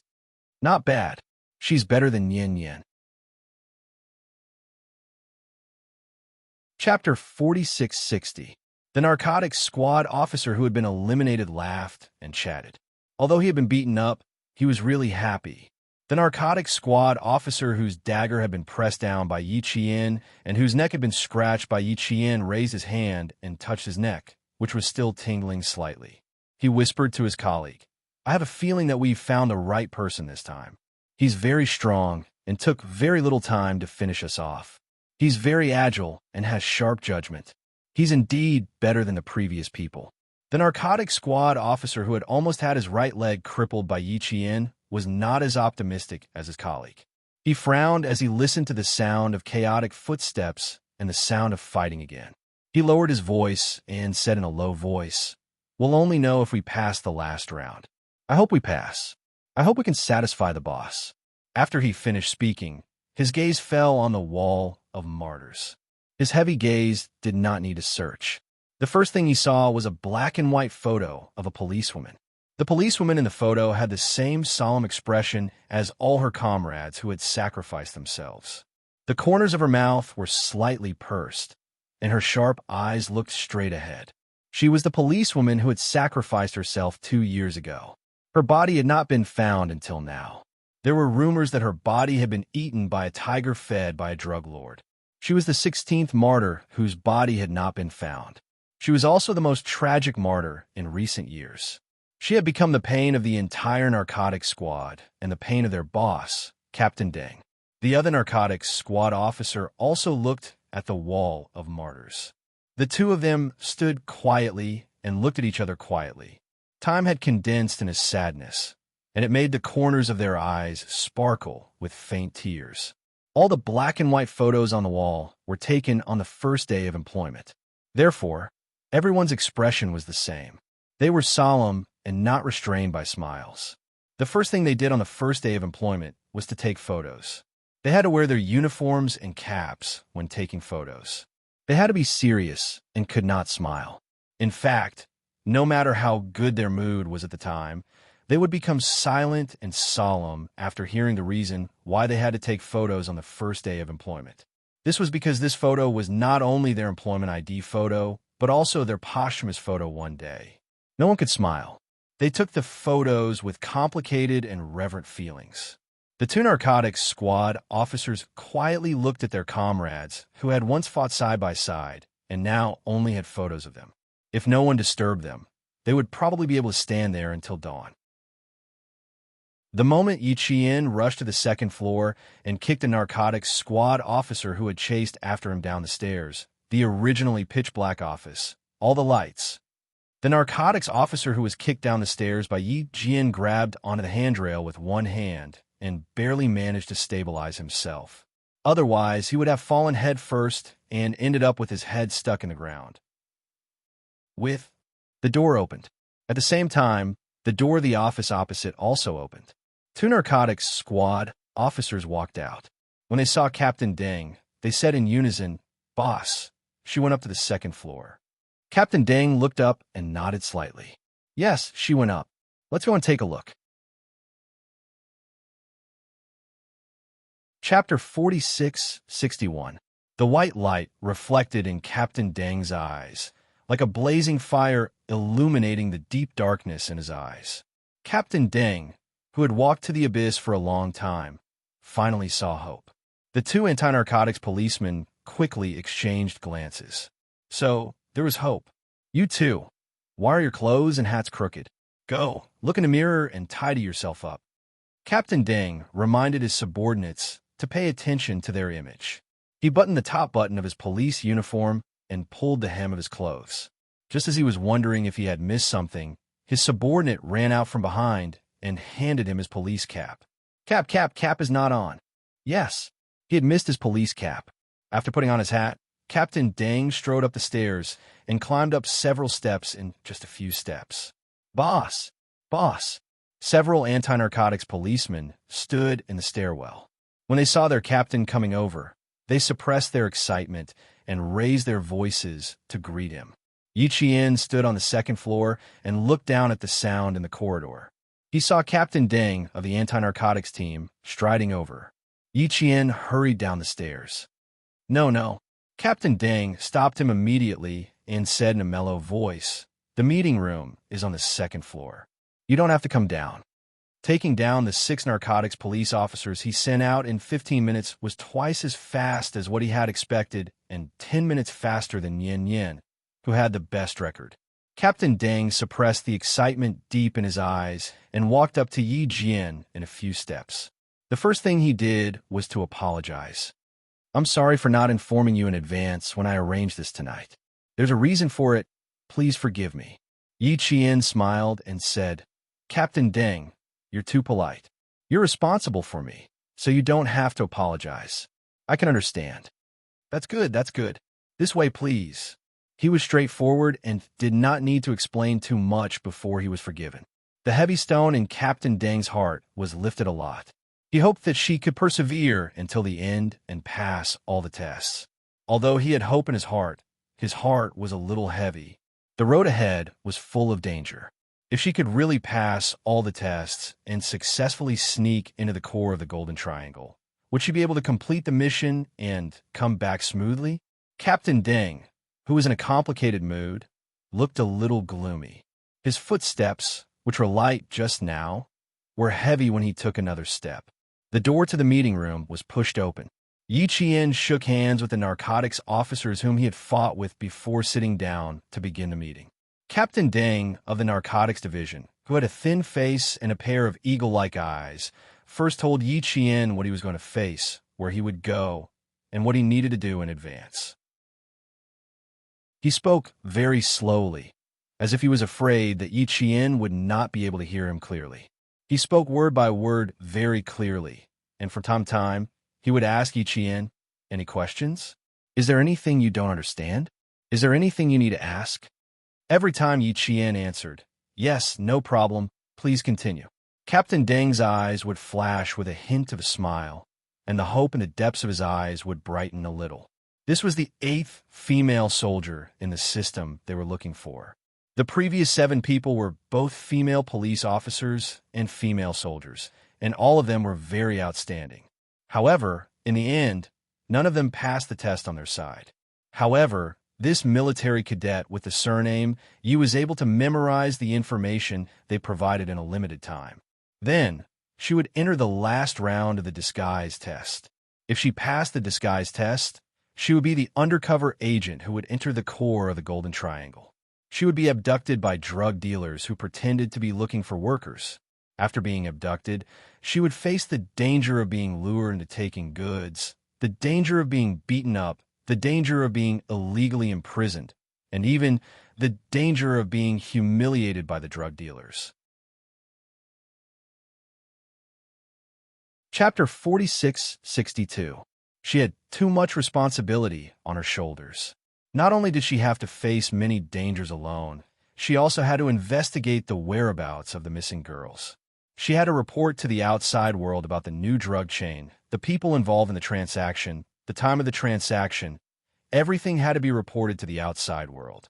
Only by reporting to the outside world could the anti-narcotics police quickly eliminate this drug chain that controlled the girls' drug trafficking. It was so big that she had to fight alone the entire time. Once her identity was exposed, she had to think of a way to escape on her own. As for whether she had backup, she needed to see if there were any spies sent to investigate the place she entered. Captain Deng listed out almost all of the dangers Yi Qian would face one by one. He also showed many hair-raising, tragic photos of drug dealers who had committed crimes against their conscience. He wanted to see if Yi Qian's reaction would be fear or calm. From the beginning to the end of the last tragic photo, Captain Deng did not see a trace of fear on the cadet sitting across from him. Other than her expression being serious, there was no other change. There was no fear, no panic, not even a frown. He could not tell what she was thinking. "Little Yi, do you have any questions? If not, we need to hurry to the next step."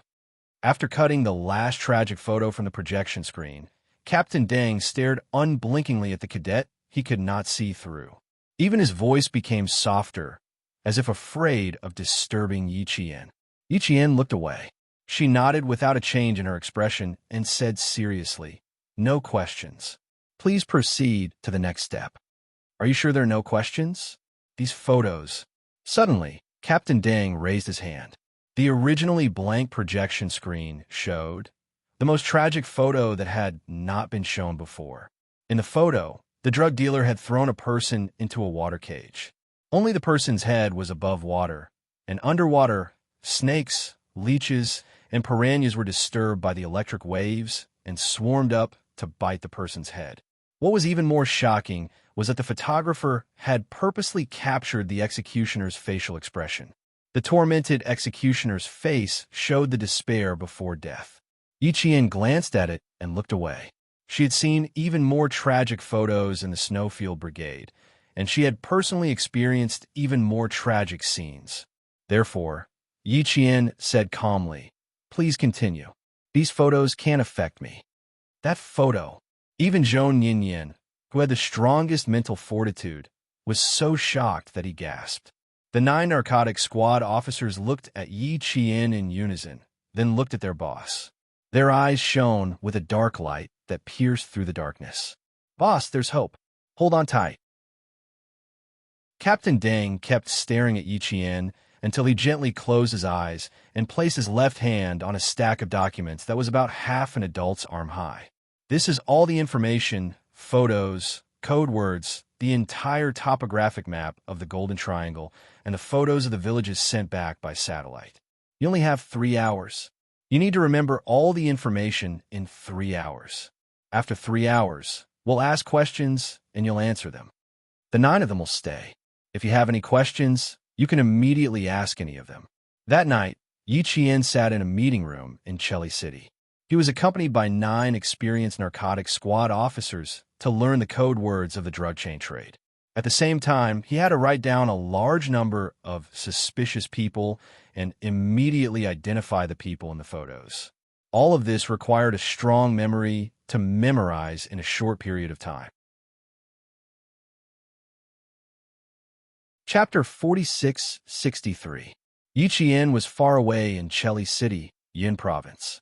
When Xia Jinyuan returned from a mission, he learned that his girlfriend had been sent to Yun Province by Major General Yang to carry out a mission.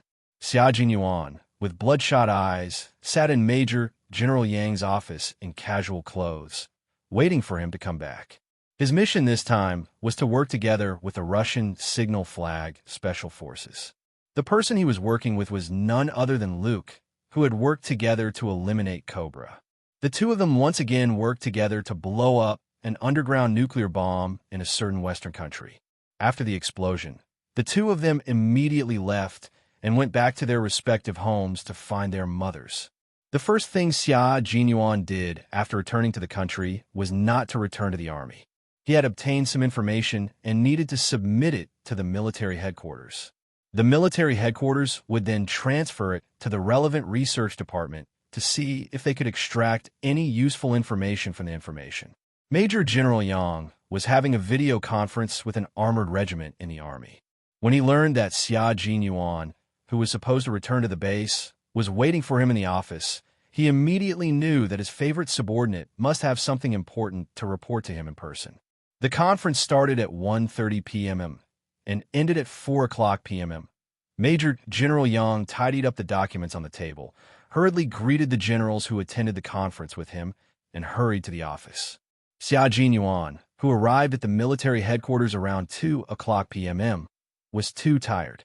While waiting, he simply collapsed on the sofa in the office and slept until Major General Yang's conference ended. The door lock was turned, and the young soldier, sleeping on the sofa, opened his eyes. There was a clear coldness in his eyes. When he got up, the coldness disappeared into the depths of his eyes. "You fell asleep?" Major General Yang pushed the door open and saw Xia Jinyuan's bloodshot eyes. He walked in with a smile. "Do you want to continue sleeping? I happen to have a few documents to deal with." He was not joking. He was indeed suggesting that Xia Jinyuan sleep a little longer. Every time they went abroad for a high-risk mission, they would be alert 24 hours a day and would not allow themselves to sleep easily. Xia Jinyuan's mission this time was quite special, so it was even more impossible for him to have good rest.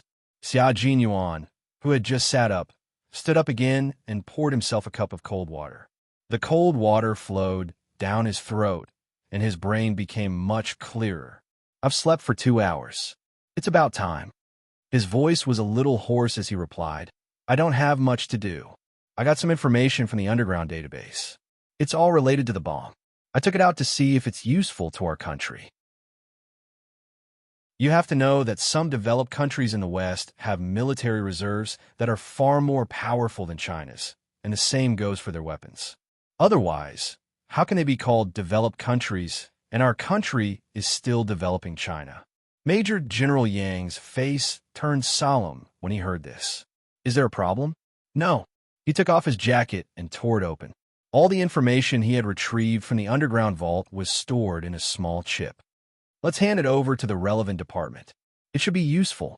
Major General Yang took the chip and nodded solemnly. "Okay, thank you for your hard work. It's a little hard, but since you've agreed to my request, it doesn't matter if it's a little hard."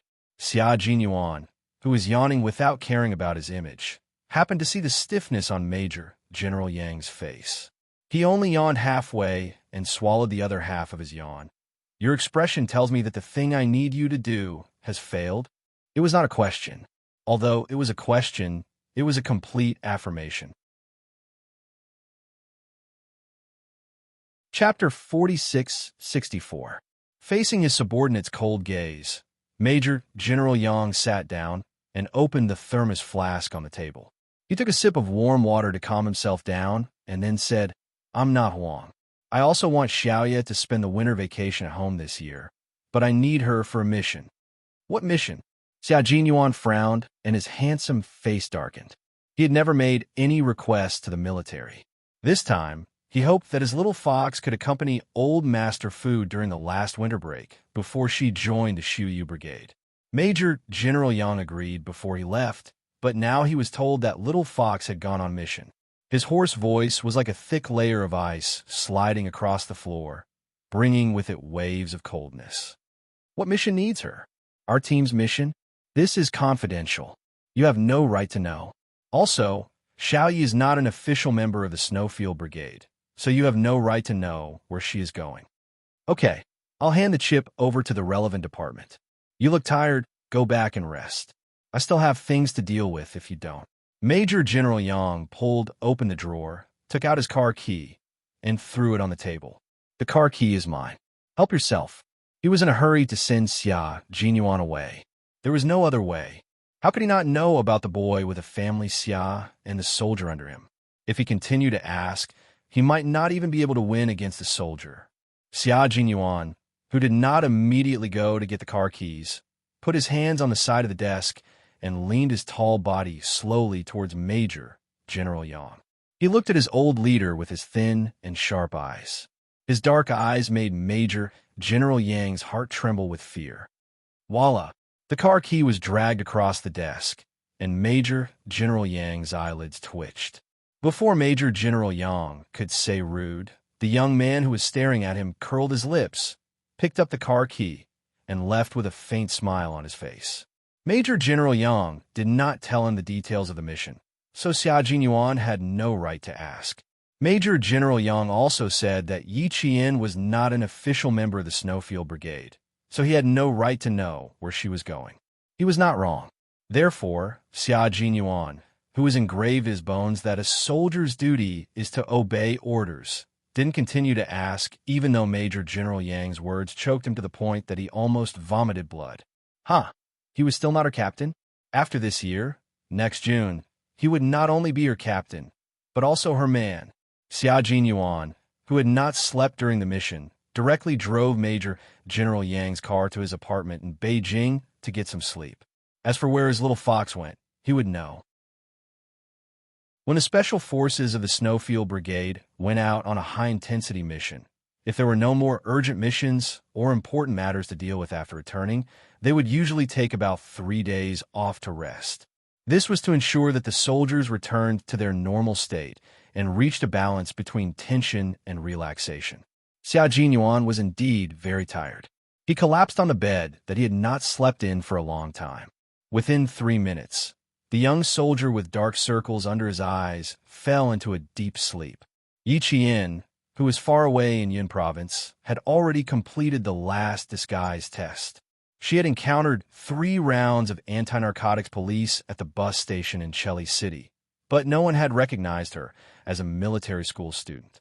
No one had investigated a girl who was dressed casually, spoke softly, and even had a clean temperament. Chapter 4665. The car passed through the checkpoint and slowly drove out of Sherry City towards the border between the two countries. After about 500 meters, Yi Qian asked the driver to stop.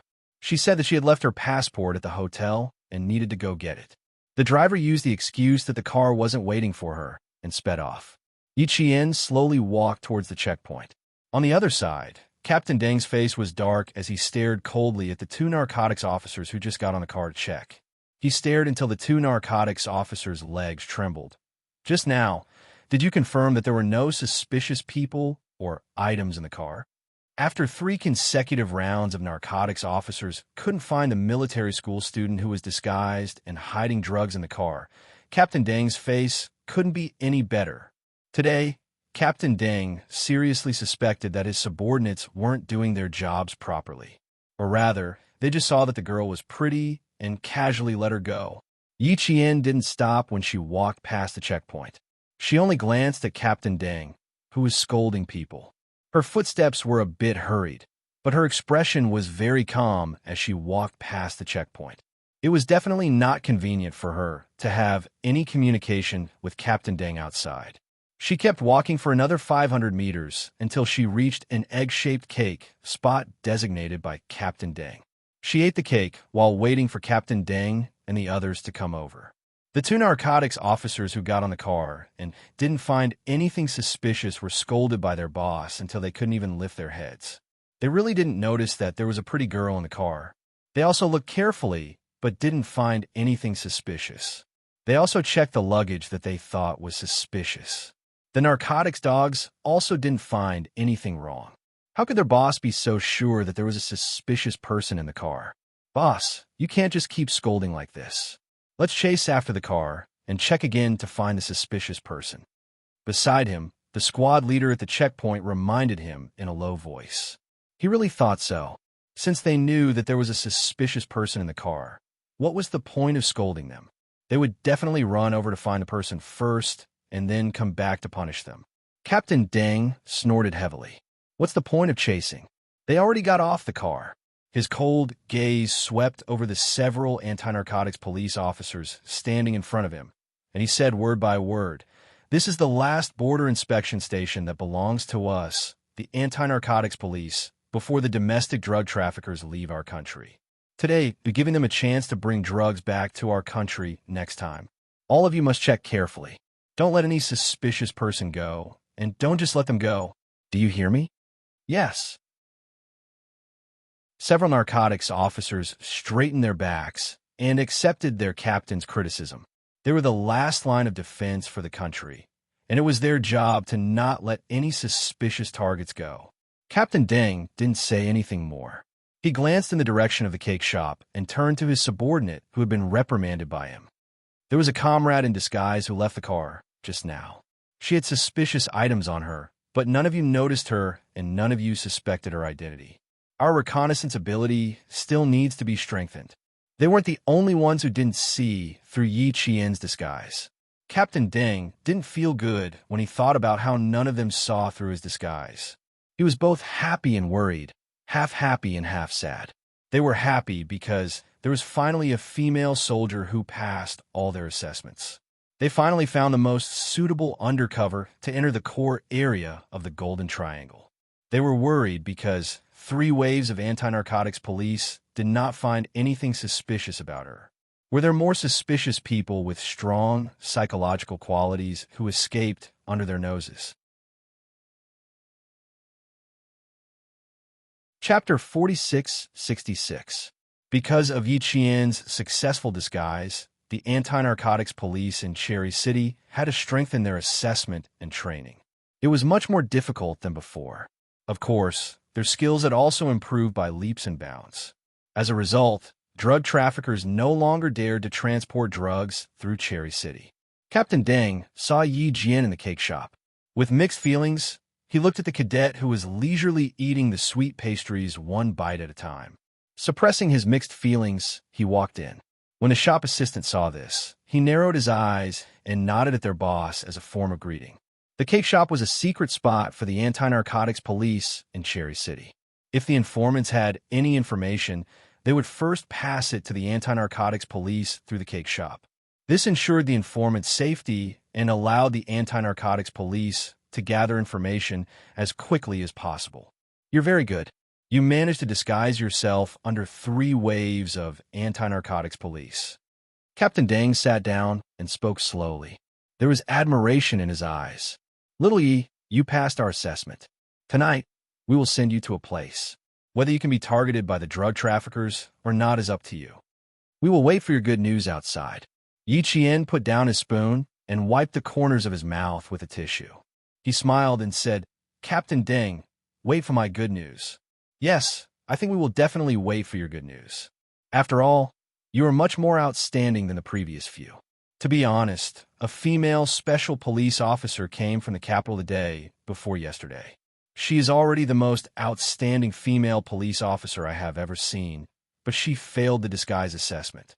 So before you came, I didn't have any hope. I even almost refused to let you come. Captain Deng spoke in a low voice. There was a hint of a smile in his voice. He seemed to be comforting himself and Yi Qian. "Let's go. We need to go back to the team and prepare. We can only send you off tonight." He stood up and left without waiting for Yi Qian. He was afraid that if he chatted with her for a while longer, he would make the decision not to let her go. Yi Qian looked at the back of the man who left quickly and was slightly stunned. Then, she seemed to realize what was going on and smiled slightly. Captain Deng was a rather soft-hearted narcotics squad leader. When they reached the brigade, Yi Qian walked through the same corridor as last night. After turning a corner, she suddenly stopped in her tracks. She looked at the woman walking towards her with a look of surprise in her eyes. Anniversary year. She actually bumped into Annihilation, whom she had not seen for a long time. Could it be his eyes widened slightly? Yi Qian looked at Captain Deng, who was standing beside him, and then at Zhou Ninian, who also stopped in her tracks. Could it be that the female SWAT officer from Beijing that Captain Deng mentioned was Zhou Ninian? You know each other? How could Captain Deng not see through it? Seeing that something was wrong, he directly asked the main point. Yes, an acquaintance. Yi Qian nodded. The surprise in his eyes had already turned into a smile. She's indeed a very powerful female special forces officer. She's very good at fighting. Captain Deng, who had received confirmation, also laughed. Birds of a feather flock together. Both of you are amazing. We admire you. Annihilation, who had recognized Yi Qian, blinked a few times and then quickly walked over. So the more powerful female soldier they mentioned was Yi Qian. Ha ha! Yi Qian was indeed more powerful than her. It was normal for her to lose to Yi Qian. Yi Qian also quickly walked towards her. The two girls, who had only met once, inexplicably hit it off very well, reunited in a distant border city. Even though they had not seen each other for more than a year, they could still recognize each other immediately and could even say each other's names. Chapter 46-67. Captain Deng and his colleagues didn't expect that the two girls, whom they had high hopes for, to know each other. They gave up on one and chose the other, which made Captain Deng and his colleagues feel a little awkward. Fortunately, Zhou Ninian and Yi Jian were the kind of people with big hearts. They did not notice the awkwardness of Captain Deng at all. The two of them first gave each other a warm hug. There was no feeling of unfamiliarity at all. They were very excited, as if they were old friends who had reunited for many years. Yi Qian left Cherry City that night. Even though she had passed all the tests of the narcotic squad, Captain Deng was still worried. He was afraid that Yi Qian would have some psychological burden. Seeing that the two girls were close, he asked them to go to a corner and have a private talk.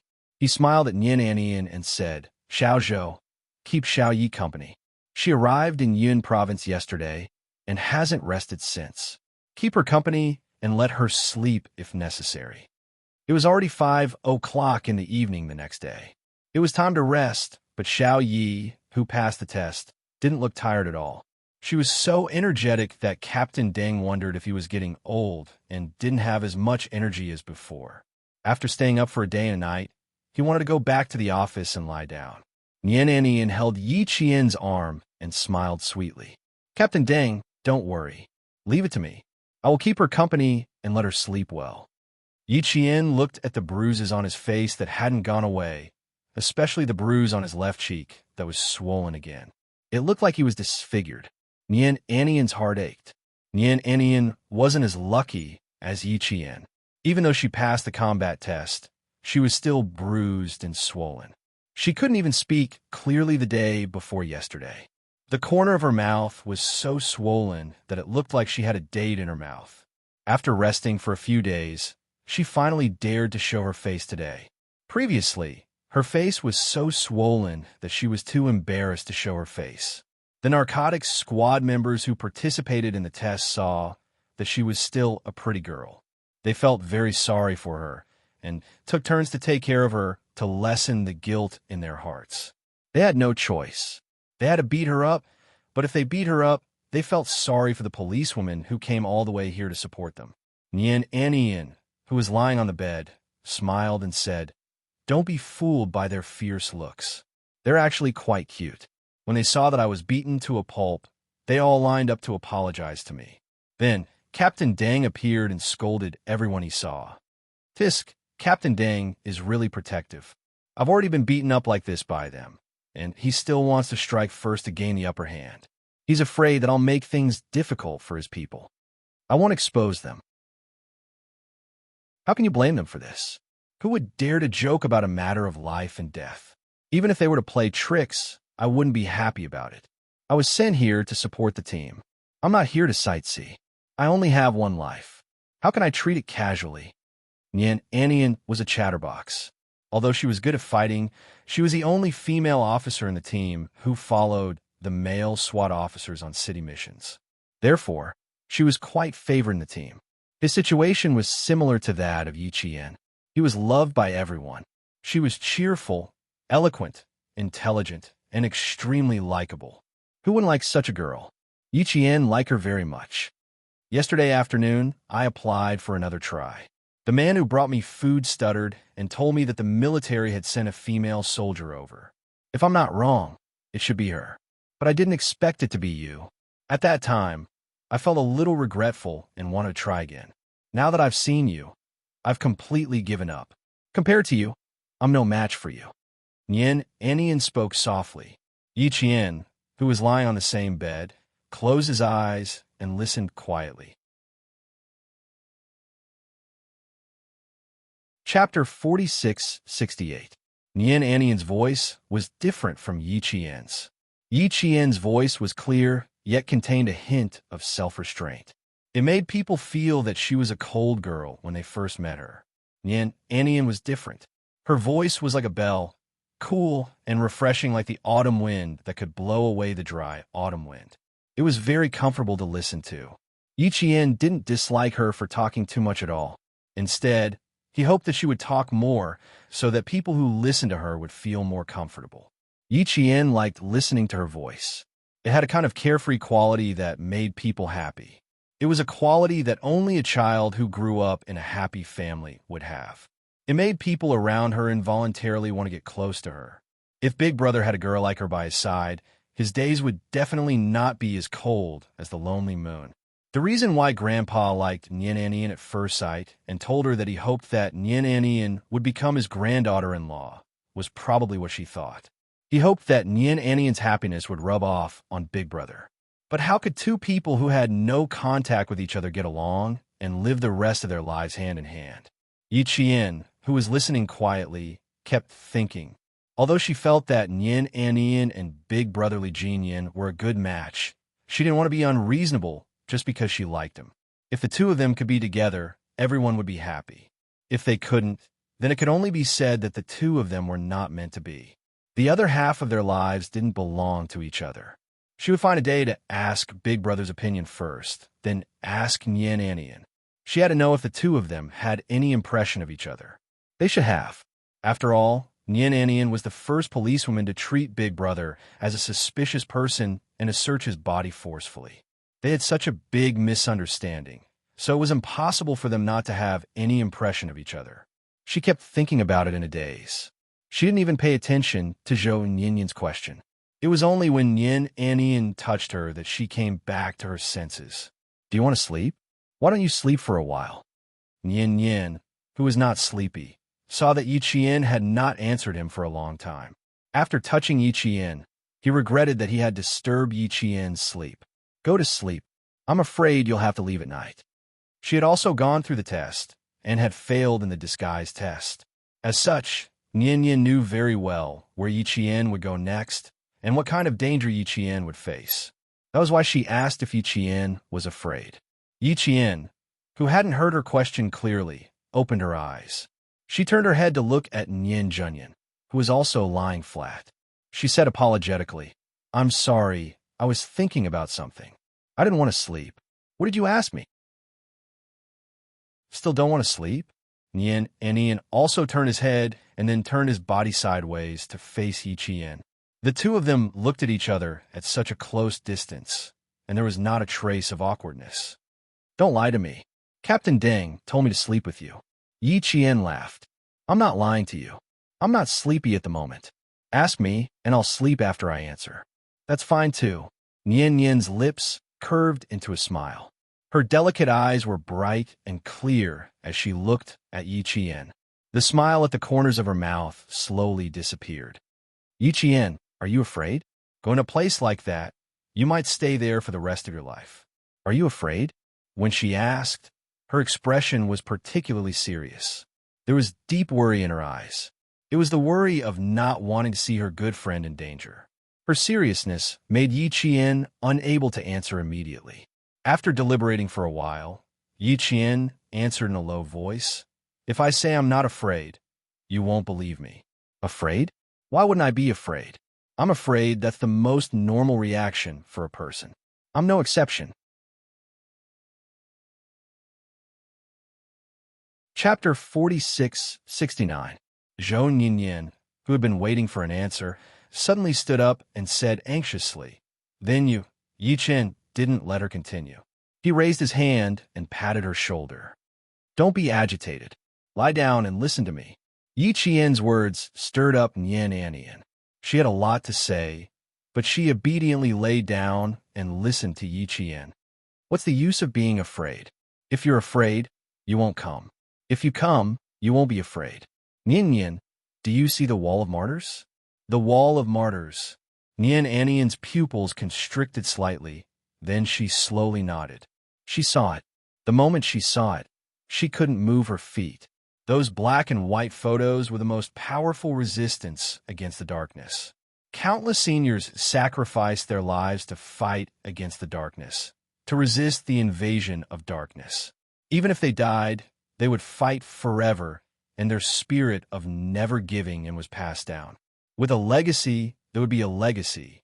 The surviving narcotic squad was the legacy of the deceased seniors. This is a long and endless journey with no end in sight. You and I are the same as them. When we set foot on this path, we are destined to fight bravely, and there is no turning back. I'm also afraid. I'm afraid of falling behind in the journey. I'm afraid of losing the opportunity to fight side by side with my comrades. I'm afraid of disappearing completely before I can even begin to overcome the obstacles. Nian Nian, I have to be afraid. Only when I'm afraid will I know how precious my life is.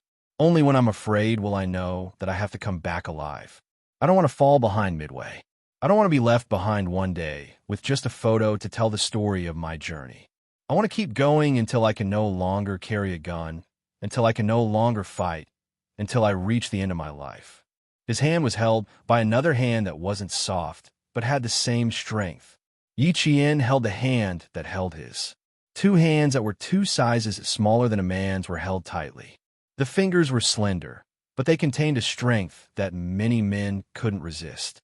Nian Anian understood Yi Qian's words. Yes, she was afraid in the face of danger, but as Yi Qian said, she was more afraid of falling behind midway and not being able to overcome obstacles with her comrades and face the darkness that would destroy the peace of society together. She would always remember the same oath on the first day she entered the police academy, and the first day she was assigned to the SWAT team. "I swear to become a police officer of China, to devote myself to the noble cause of the people's public security, to be loyal to the party, to serve the people, to enforce the law, and to be disciplined, to be a builder and defender of China's socialist with Chinese characteristics as his work. To maintain the stability of society, promote justice, and ensure the people's work and work. Hers, her, and her. The journey was her. Under the slightly thicker quilt, 2 slender hands held each other tightly. They had a common language, a common goal, and a common goal. That was why they could lie on the same bed without any sense of distance, even after meeting for the second time. Yi Qian smiled as he looked at the solemn girl. His clear voice was terrifyingly calm. Being afraid isn't a bad thing. On the contrary, it's a good thing. Think about it. Because we're afraid, we won't go astray. We won't lose ourselves or our direction. Chapter 4670. Nian Nian's blood rushed to her chest, and her eyes sparkled like the morning star in the sky. This is the first time I've heard such an explanation for fear. There's no contradiction at all, because you're so right. Sometimes, fear is a good thing. It won't lead us astray, and we won't lose ourselves or our direction. That's why we're so determined. She spoke in a low voice. She had already gained a deep understanding from Yi Qian's words. After saying the most important thing, Yi Qian relaxed his breathing and slowly closed his eyes. His voice gradually softened. To me, fear isn't a big deal. It's like finding a powerful whetstone in the face of danger. It's a cornerstone that trains us to become stronger day by day. We can't lose our cornerstone. With it, our foundation will be more stable. There's nothing to be afraid of. The ones who are truly afraid are those who can't see the sun and can only walk in the dark. After saying so much, she really did seem a little tired and sleepy. What defeats us often isn't external factors. What defeats us is our lack of confidence and fear. If you want to win, you have to use tenacious willpower and strong ego to defeat your lack of confidence and fear. I want to sleep. Nyen, I want to sleep. I'm very happy chatting with you. It makes me feel very relaxed. I'll sleep first. Good night. The sky outside had already darkened. Although Yin Province's winter was warmer than the mainland, it was still winter. The sun was always longer than the other 3 seasons, and the temperature was also much lower. Lying in the warm bed and chatting with like-minded friends, the time was so beautiful that it was isolated from the outside world. It was the most relaxing moment of peace. The girl beside her breathed slowly, and Nyen gradually closed her eyes. She didn't feel sleepy. She just wanted to sleep with her. She and her were walking on a path with no end. It was a path full of thorns that could only be cut open with the weapons in her hands. She and her had never thought of turning back. They only wanted to continue walking. Even if they died early, they would have no regrets. The room with no lights turned darker. Nyen, who had been quietly thinking, fell asleep as well. There was an anti-narcotics policeman outside the door. He raised his hand to knock on the door and send in the food, but was stopped by Captain Deng, who waved his hand to tell him not to worry about the girls who went in and never came out. Let them chat and sleep for a while. In a few hours, it would be time for them to separate. Time ticked by, and the sky was getting darker and darker. The clock pointed to 8 o'clock sharp, and the preset alarm rang. The man on the bed stretched out his well-defined, masculine arm from the quilt to turn off the alarm. He then got up from the bed, took off his slippers, and walked to the bathroom. From washing up to changing clothes, Xia Jinyuan followed the habits he had developed in the army. Within 3 minutes, he was done. He was already standing by the shoe cabinet at the entrance and changing his shoes. He had to go out and find something to eat. He was hungry. Wearing a medium-length coat, he changed into a pair of casual black leather shoes. The man who rarely wore casual clothes walked out. He was tall and handsome. As soon as he entered the elevator, the young women in the same room couldn't control their gazes and kept glancing at him. He had a good figure, was tall, and had a handsome face. Wearing a medium-length coat that was very tailored, but it made him look very masculine and elegant. He was like a walking, luminous body. Who else could she look at but him? Chapter 4671. Xia Jinyuan rarely wore casual clothes. Whenever he went out, he would attract a lot of attention, regardless of whether he was a man or a woman. When the elevator reached the 6th floor, 2 more young girls came in. Xia Jinyuan, who was expressionless, pursed his lips slightly. He felt that the 4 girls in the elevator were constantly looking at him like X-rays. When did so many young girls move into the most expensive bachelor apartment in Beijing? Was it because it was close to the university? In just 1 elevator ride, Comrade Xia Jinyuan planned to sell the bachelor apartment. The 2 girls standing at the innermost corner were pushing each other. Just as the 2 girls from the 6th floor were about to take action after exchanging glances, one of the girls bit her lower lip and walked to Xia Jinyuan's side from the back. She showed her most beautiful smile and started to strike up a conversation with him. "Handsome, can I introduce myself?" Xia Jinyuan took a step back. His expression was cold and arrogant. He glanced coldly at the young girl whose face was covered with countless layers of makeup. His thin lips moved slightly. Not interested. The other 2 girls didn't give him any face and laughed out loud. Wasn't it funny?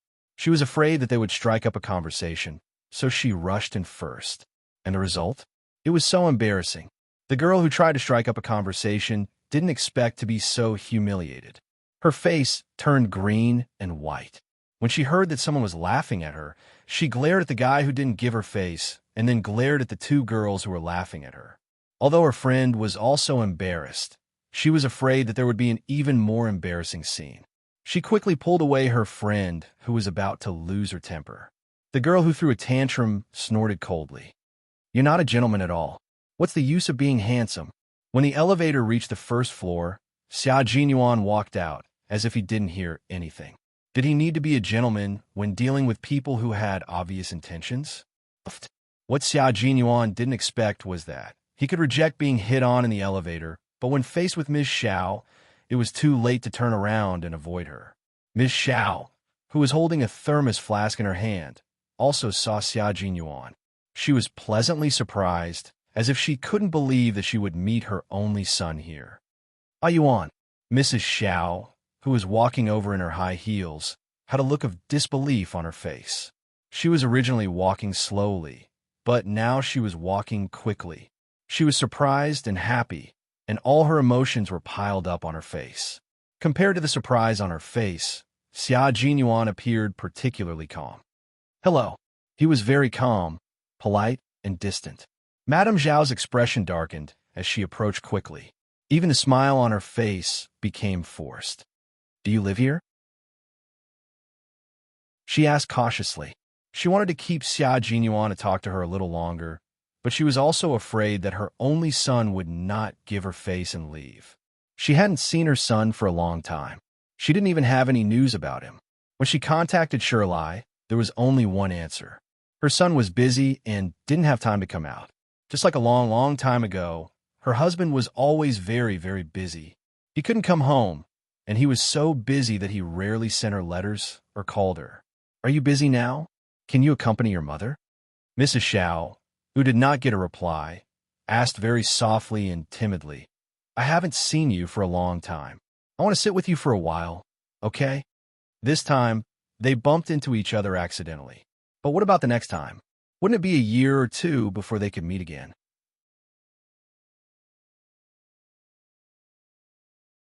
Chapter 4672. Madame Xiao looked at her son, who was already a head taller than her. His face was handsome, and he was as tall as a mountain. In her life, the person she owed the most was her only son. When she wanted to make it up to him, she suddenly realized that the son she had abandoned no longer needed her care or motherly love. But she still couldn't help but care about him. She wanted to make up for her past mistakes as much as possible. Yuan, Madame Xiao, who had tears in her eyes, opened her mouth once more with pleading eyes. Xia Jinyuan looked at the time and then looked at Madame Xiao, who was about to cry. He frowned slightly and finally said, I'm going out to eat now. Half an hour. Okay, half an hour is fine. Half an hour is fine. Mom knows a good restaurant outside. The environment is very clean and the dishes are not bad. Let's eat there. She was afraid that Xia Jinyuan would find it troublesome, so she immediately explained, it's really not far. It's only a 5-minute walk. Mom is a regular there, so I can ask them to serve the dishes in advance. It won't take up too much of your time. Xia Jinyuan's agreement made Madame Xiao so happy that tears flowed out of her eyes. This was her son, the only thing she cared about for the rest of her life. She had done so many wrong things when she was young, and now she just wanted to make up for it. He used to ignore her, but now he agreed to eat with her. Did this mean that her son was gradually accepting her care? Madame Xiao raised her head and wiped the tears from the corners of her eyes. She had no other wish now except to be forgiven by her son as soon as possible. The restaurant was indeed not far away. Before Xia Jinyuan sat down, Madame Xiao had already started ordering. After ordering 4 or 5 dishes in a row, Xia Jinyuan lightly tapped the table with his slender fingers and said, We don't need that much. Hurry up. These dishes are all the restaurant's signature dishes. They're delicious. You could try them all. It's okay if you can't finish them. They're all. Madame Xiao. Before she could finish, Xia Jinyuan unhurriedly interrupted her. I don't have much time. Thank you. His voice was very cold, like a basin of cold water being poured directly on Madame Xiao. Madame Xiao's expression stiffened and finally became gloomy. Okay, just 5 dishes. I won't order any more. Closing the menu, Madame Xiao asked the service staff to serve her dishes as soon as possible. Her excited mood gradually calmed down. After sitting down, Madame Xiao looked at the thermos she had just put on the table, and a gentle and solemn smile reappeared on her face. Would you like to try the soup Mom made first? It's still warm. Try it first to fill your stomach. As she spoke, she opened the thermos flask, and the chicken soup with the smell of Chinese medicine wafted out. Xia Jinyuan glanced at it disinterestedly and said, "No, I don't have the habit of drinking soup. You can keep it for yourself." It was a very straightforward rejection. Mrs. Zhao's movements stiffened, and she silently tightened the thermos lid again. The chicken soup with Angelica and motherwort was not suitable for her son. Just as she was about to say something, the phone in her handbag rang. Miss Zhao said softly, "I'll take this call." She lowered her head and silently wiped the tears from the corners of her eyes. She had thought that this meal was a meeting to mend a relationship between mother and son. Who would have known that? She had thought too much. She had thought too much. Mrs. Zhao took out her phone from her bag and saw the caller ID. She quickly glanced at Xia Jinyuan and hesitated to answer the call.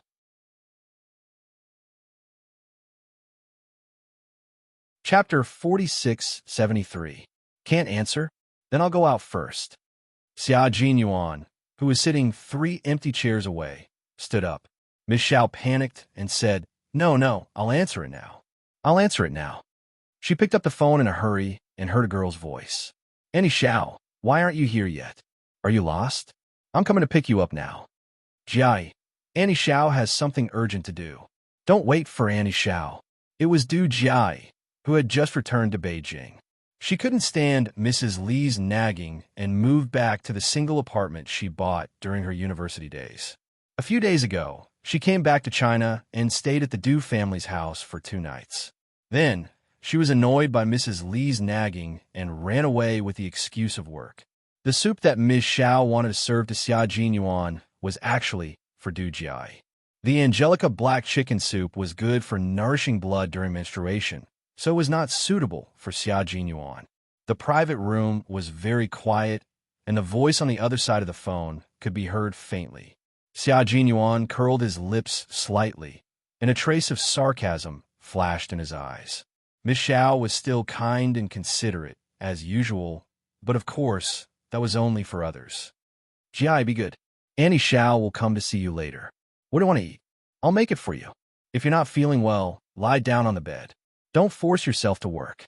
No matter how busy you are, you have to take good care of yourself." Du Jai, who didn't get the black chicken soup, threw a tantrum and said sweetly, Okay. Annie Zhao, I forgive you. When you're done, remember to call me. I'll come to pick you up. If it's too late, don't come. I'll be worried." "Okay, I got it. Annie Zhao, I'll hang up first." Miss Zhao said gently. Those who didn't know better would think that the person on the other side of the phone was her biological daughter. Although she wasn't her biological daughter, she wasn't far off. Especially in the past 2 years, she took care of Du Jai more than Mrs. Li, who was her biological mother. Xia Jinyuan was very calm. He always knew that Miss Zhao cared about others the most, but he didn't care about his family. In the past, he would feel sad and resentful, but now, he didn't feel anything. They were just strangers. He didn't need to care about them. After ending the call, Madame Zhao put down her phone and explained apologetically, "I'm sorry, Yuan. Jai isn't feeling well, and I'm worried about her." Xia Jinyuan only nodded slightly and did not express any opinion. As long as she was happy, it didn't matter to him who she was worried about. Mrs. Zhao probably knew that she shouldn't mention outsiders, and seeing Xia Jinyuan's cold expression, she forced a smile and tried to make her expression look natural. The adults are always worried about a girl living alone, so they asked their mother to take care of her. "Don't be angry. It's my duty." In the end, Xia Jinyuan answered politely and gave her some face. After that, he poured himself a cup of tea and slowly sipped it. "Your dad told me that you're very, very busy. Yuan, no matter how busy you are, you have to take good care of yourself. You can't abuse your body just because you're young. You're not young anymore. You're 28 this year. You should consider finding a girlfriend to take care of yourself. Find someone who's gentle and quiet. I think a teacher would be a good choice.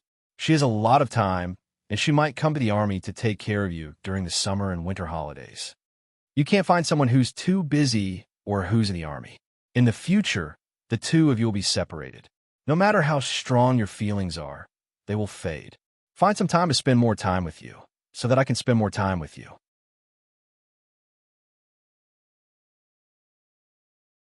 Chapter 4674. Madame Zhao's voice was the only sound in the quiet room. Xia Jinyuan continued to drink and did not take her words to heart. As for finding a girlfriend, Madame Zhao did not need to worry about that. What I'm worried about the most is that you'll tire yourself out in the army. I'll only be at ease if you have someone to take care of you. I'll find some time to talk to your father. Ask Madame Zhao to keep an eye on you.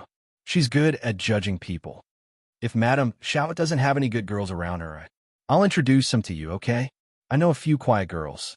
When the time comes, I'll introduce them to you, okay? At this point, Xia Jinyuan really wanted to laugh. He did, but it was cold and bone-chilling. Madame Zhao, you worry too much. You're just a stranger to me. Do you think I'll accept a stranger's kindness? I'm sorry, but I suspect you have ulterior motives. I think we should just forget about this meal. Take your time. Excuse me. After that, Xia Jinyuan stood up and pulled his chair. He really did not want to accompany Madame Zhao for dinner. He could not even bear to spend half an hour with her. He really did not understand how Madame Zhao had the audacity to interfere with his marriage in front of him. His words dealt a heavy blow to Madame Zhao. She stood up abruptly with a pained expression and began to get agitated. Ah Yuan, you're gouging my heart out by saying this. How can you hurt me like this? Ah Yuan, you still haven't forgiven me. You still hate me, right?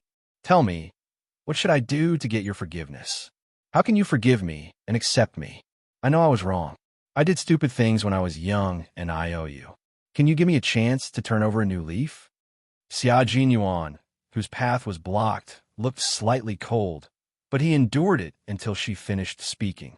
He said coldly, I thought I made it clear last time. Do you really not understand? Or are you pretending not to understand? Ah Yuan. Her voice tore through the air and filled the room with sadness. What did he say last time? Last time, he said please don't disturb him again. He did not need a stranger's concern. He had stopped needing it a long time ago. Ah Yuan, I'm your mother. Mother carried you for 10 months and gave birth to you. You're my flesh and blood. How can you be a stranger? Mom really knows she's wrong. Tell me what I can do to get your forgiveness. Tell me, okay? In the past, Mrs. Zhao, who had been neglected because of her husband's work, abandoned her young son for love. Now, half a lifetime had passed in the blink of an eye. When she looked back and realized the mistake she had made when she was young, she wanted to make up for the broken relationship between mother and son. Only then did she realize that it was too difficult. It was so difficult for her to move forward, so difficult that she didn't know how to make up for it. I was wrong. I know I was wrong. Yuan, please forgive me. I know I was wrong. In the private room, Madame Zhao was crying as she spoke heartbreakingly. She really knew that she was wrong, but why was it so difficult to be forgiven? That was her son, not her enemy. Why was he so cruel to her? Why? Xia Jinyuan came out from the other side. Madame Zhao wanted to block him again, but Xia Jinyuan, whose veins were bulging on his forehead, took a deep breath and slowly exhaled. Madame Zhao, I agree to have dinner with you tonight, not because I wanted to hear your words. I just want to tell you, please don't disturb my life again, okay?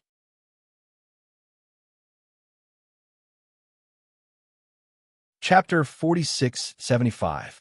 Xia Jinyuan was a cruel person. He would not tolerate or deal with people who had unrealistic thoughts and even try to interfere with his personal life, even if they were his family. He would clearly tell them that he would be responsible for his own life, and his future. He did not need anyone to stand up and point fingers at him or tell him what to do. He would always have a direction in his heart and would never allow himself to deviate from it. He had his own arrangements and plans, and he did not need anyone to interfere with his future. He always knew what he needed to do, and how he should do it. This was the best way to be responsible for himself. No matter what, he did not need anyone to point fingers or interfere. Especially Ms. Zhao. When she was young, she felt that she had been wronged and neglected by her husband. After she gave birth to a child, She did not have any free time to herself other than taking care of the child. She was like a canary locked in a golden cage. From the outside, she seemed to be rich and beautiful, but in reality, she was living without freedom. Therefore, for the sake of freedom, she gave up her identity as a canary. With a resolute attitude, she abandoned her young son and husband and threw herself into the embrace of freedom that she had found with the greatest passion. Later, after half of her life had passed, her youth was gone, and her freedom gradually lost its luster. The lover who had once ignited her passion for life was getting further and further away from her. One day, she found a new lover who could bring waves to her peaceful life. Finally, the two people who had once sought freedom and thought that they had found their soul mates divorced and went their separate ways. Finally, Miss Xiao came to her senses and repented. She remembered that she still had a son in the country and that she had to make up for the mistakes she had made when she was young. She resolutely returned to the country. She thought that she would definitely be able to make up for the mistakes she had made. Just like what Mrs. Li said when she persuaded her to return to the country, the bond between mother and son is thicker than water. How could there be a son who doesn't recognize his mother? The bond between mother and son is thicker than water. How could there be a son who doesn't recognize his mother? Xia Jinyuan snorted softly and glanced at Miss Xiao, whose face was full of despair. He walked away, leaving behind a handsome back view. A mother could abandon her own child, but in the end, how could she let her own child accept her without any grudges? A 3 or 4-year-old child woke up one day to find himself sleeping in the closet, and the mother he loved the most was having an affair with another man on the bed. The mother he loved the most abandoned him and ran away. Although he was young at that time, he knew that his mother would never come back. Later, the grown-up child once again saw his mother, who he thought had gone far away and would never return. He saw her treating another little girl affectionately, as if they were mother and daughter. When he saw the real father and son, his mother looked at him, as if he was looking at a piece of trash. She spat out sharp and harsh words word by word. It was like a basin of cold water was poured into the grown-up child's heart, completely extinguishing the last trace of the child's love for his mother. It didn't take much time for them to go from being disheartened to being relieved, only about 5 to 6 years. Now, it had been more than 10 years. In more than 10 years, children of 3 or 4 years old would have found another life partner. Maternal love? I really don't need it. Xia Jinyuan didn't look back as he strode away. Even if Ms. Xiao collapsed on the ground and cried sadly and desperately, he wouldn't feel the slightest bit of pity for her. If he saw a stranger crying, he would go out and ask if they needed help. Ms. Xiao was even worse than a stranger.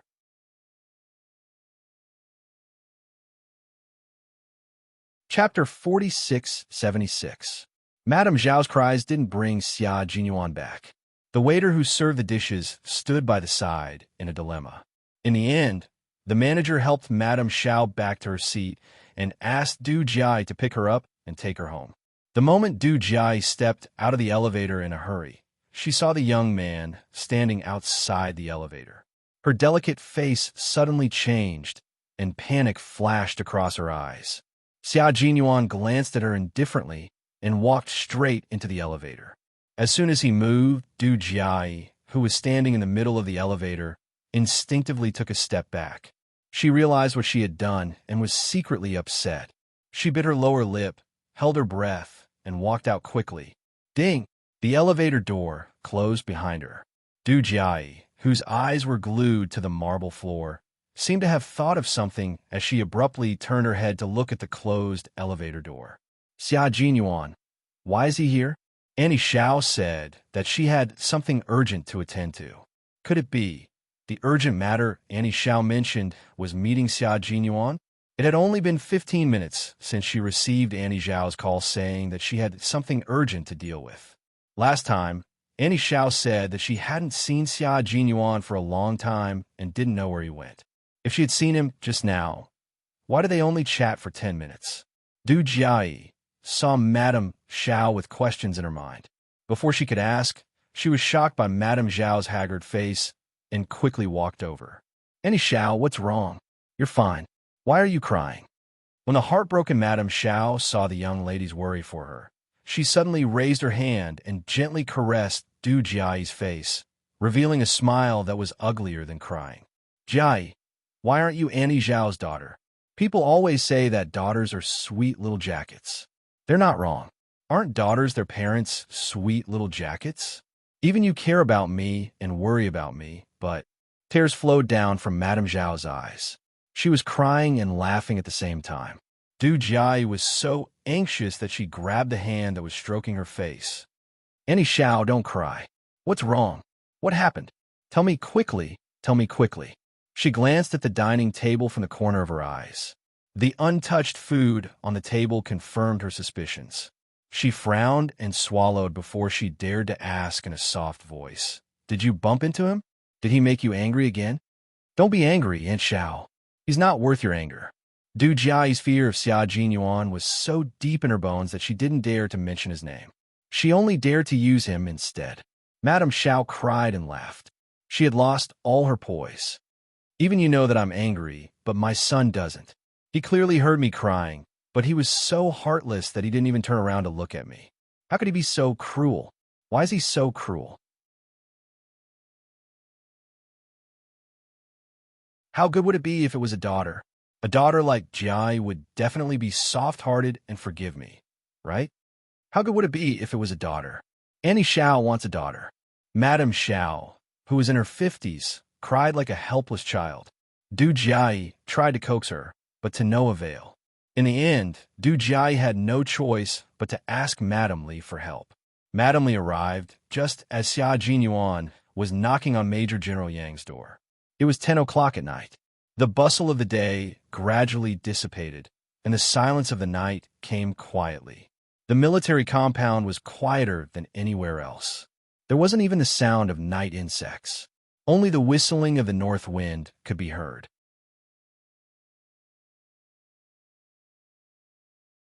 Chapter 4677. The knocks on the door at 10 o'clock in the evening were particularly abrupt. Xia Jinyuan, who was checked by the guards before they let him in, didn't press the doorbell. He just knocked on the door one by one, which made Major General Yang, who was talking to his son, stunned. Why didn't you press the doorbell? Major General Yang's only son, who was in his first year of college, stood up and opened the door. Mother Yang, who was cleaning the kitchen, wiped her hands and said with a smile, I'll open the door. You and your father have a chat. They haven't seen each other for a long time. Major General Yang's expression changed slightly when he heard the knocks on the door again. He stood up and said to his only son, I'll go. You help your mother clean the kitchen. He had probably guessed who it was that came knocking at his door in the middle of the night. Your soldier? Mother Yang stopped and turned to her only son. You go back to your room. Don't disturb your father. Major General Yang, who was walking to the door, waved his hand and said, No, I'll walk outside with him. We won't enter the house. Rest early. He was still a little scared when he let that kid enter the house. If Xiaoyi hadn't been sent out, it wouldn't have been a big deal.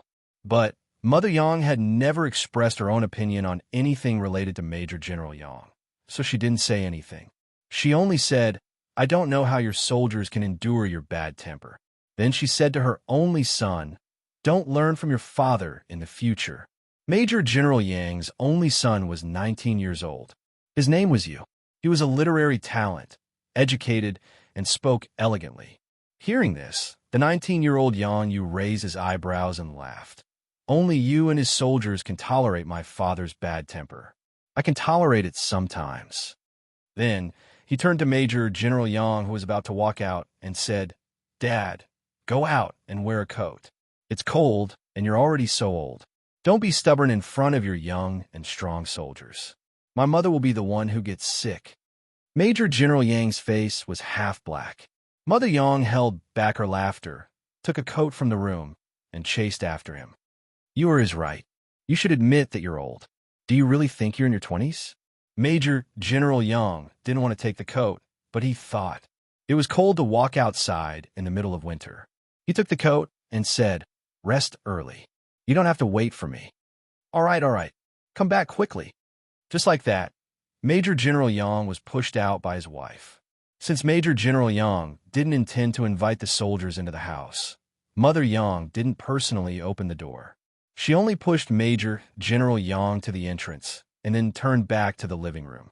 When the door opened, Major General Yang said directly, "You're here to deliver the car? Leave the key and you can go." In the end, he left the key behind, but he didn't leave.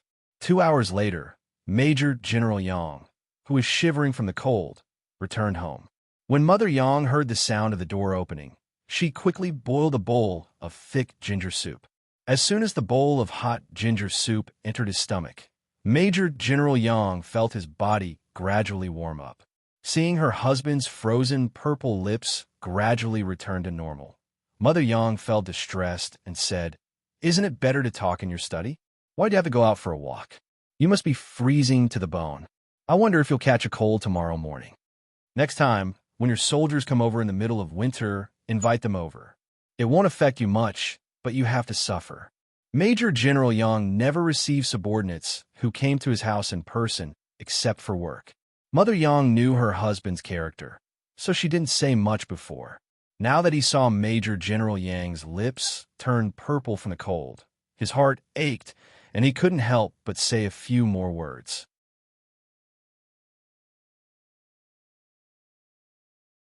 Chapter 4678.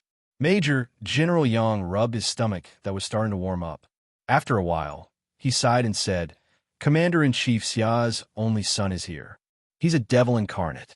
He wouldn't visit a temple for no reason. How would I dare to let him in?" Mother Yang wanted to smash the bowl in her husband's face, but then she remembered Major General Yang's temper. She could only snatch the bowl from Major General Yang's hand and glare at him before getting up and leaving. She couldn't say something unfair like, "I don't care about other soldiers, but how could you reject Commander-in-Chief Xia's only son outside the door?" Even though she wanted to say it, she could only keep it in her heart. At 1 o'clock in the morning, G3, who was staying at the base, received a call from their commander, Xia Jinyuan. When G3 received the call in the middle of the night, he thought it was an urgent mission. After listening to it, G3 was silent for a long time before he sighed softly. You don't mean what you say. Didn't you say you wanted her to be independent? Why are you the first to object when it's time for her to be independent?" Major General Yang is right. You seem to be very cruel to Yi Qian. You're so cruel that you can personally teach him a lesson. You're also so cruel that you can take him to the battlefield. But don't you think that your cruelty is limited to G3 paused? Xia Jinyuan asked, "Limited to what? Don't keep me in suspense. If you're a man, just say it." F***CK, how am I not a man? G3 gritted his teeth and decided to sit down and talk through the night. "I'm just wondering if you'll accept my personal opinion later. Don't dawdle. Speak. Think about the last time you were cruel to Yi Qian. Think about it carefully. I think you should be able to guess what I want to say. You should also understand why Major General Yang said that you're the one who can't bear to let go in the end. You're right. Yi Qian went out to be independent and couldn't bear to let go in the end. It was indeed you. I didn't expect it either. But when I think about what you've done in the past, I don't find it surprising. It's normal." After hearing what G3 said, Xia Jinyuan really started to think about when he had been ruthless to Yi Qian. After thinking about a few fragments, Xia Jinyuan's handsome face, which was originally cold, suddenly stiffened. He seemed to have guessed what G3 wanted to say, and understood why Major General Yang said that in the end, he would be the one who couldn't bear to let go. Every time he scolded Yi Qian, it was when he was by her side. Every time Yi Qian went out to fight, he was also by her side. In other words, he knew that he had to train Yi Qian fiercely so that she could grow better. But unknowingly, his actions completely went against his wishes. "Do you know what I want to say?" G3 broke the short silence. With their captain's ability, it was easy to think about it. Xia Jinyuan pursed his thin lips and said, After thinking for a while, he said, "That's true. I told her that she could only come back alive with her own efforts and become the strongest support for her comrades. I knew it very well in my heart, but my actions completely deviated from the truth. Think about it carefully. Every time I was cruel to her, it was because I was by her side. I have to reflect on it. Xia Jinyuan, who thought about the key points, didn't relax his brows. Instead, his brows furrowed even deeper. He had always thought that he could control his emotions well and treat others well. He had always thought so, and always thought that he did so. It could only be said that the onlooker sees more clearly than the person involved.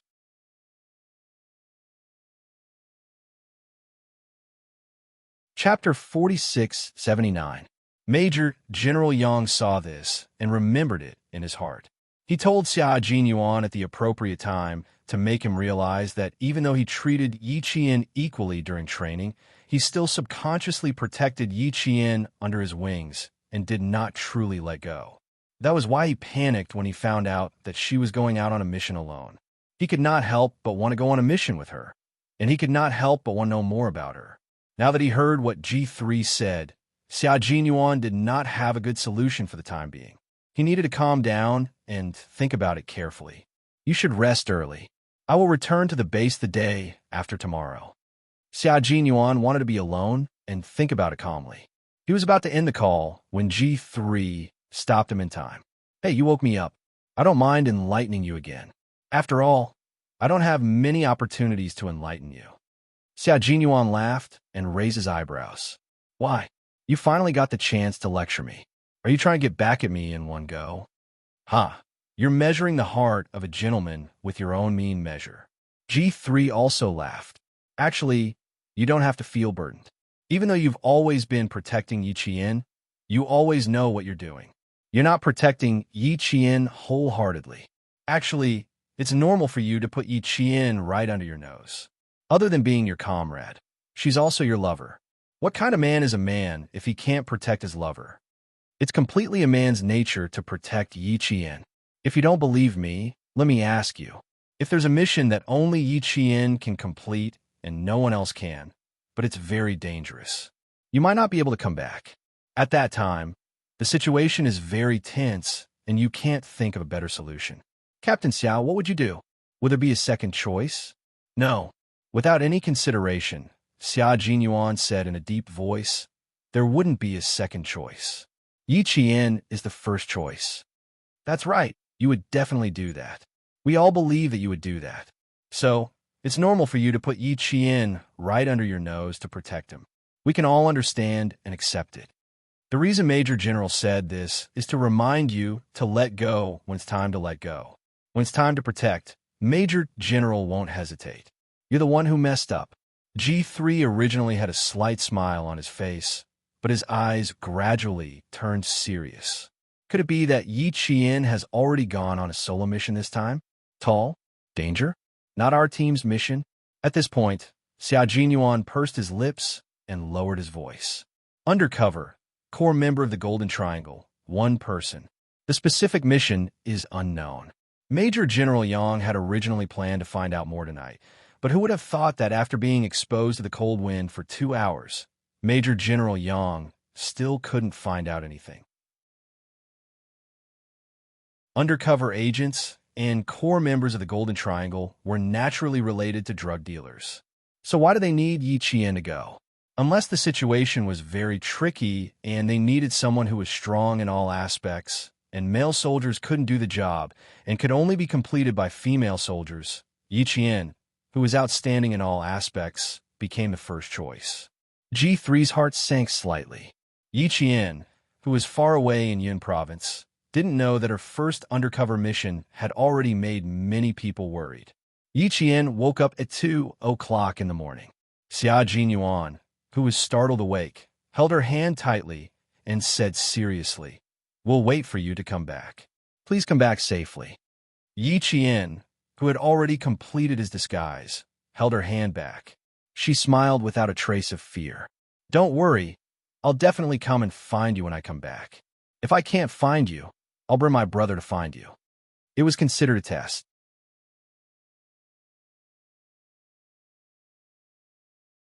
Chapter 4680. When she suddenly mentioned Li Jinyan, a young and stern face flashed across Nian Anian's mind. His eyes were like cold stars, and his back was as steady as a mountain. He had only seen him once, but the memory was so vivid, as if it had happened yesterday. The corners of her mouth curled up, revealing a smile as bright as the morning sun. "All right, I'll wait for you to come back and find me. It's a deal. It's a deal." The two like-minded girls high-fived and smiled at each other like old friends. "I know you and you know me, so there was no need to say more." Captain Deng personally sent Yi Qian to the car, but it was inconvenient for Nian to do so. Walking through the corridor of the drug sniffer dog training ground, Captain Deng reminded her again and again, "Remember to protect yourself first. Don't act recklessly, and don't underestimate those drug dealers. They are active at the border all year round, dealing with the anti-drug police forces of various countries. Sometimes their abilities are not as ordinary as you think. Never underestimate them. Even if it's a child, your inadvertent exposure can be fatal. Don't trust anyone easily.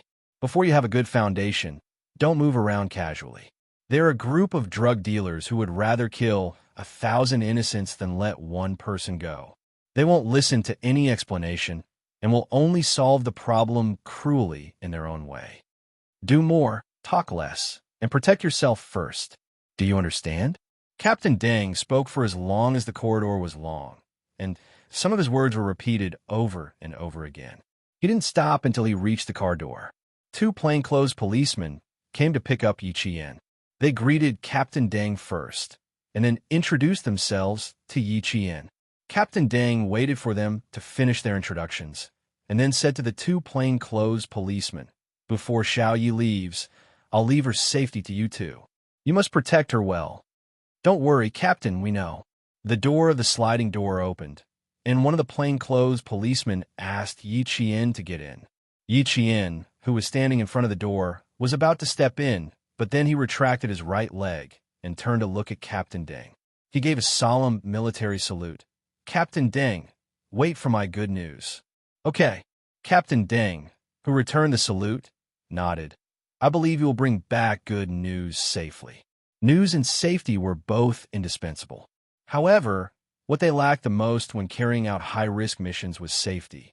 After the car had driven for some distance, Yi Qian turned back to look at the back of the car. She saw that Captain Deng was still standing there motionlessly, silently watching her leave.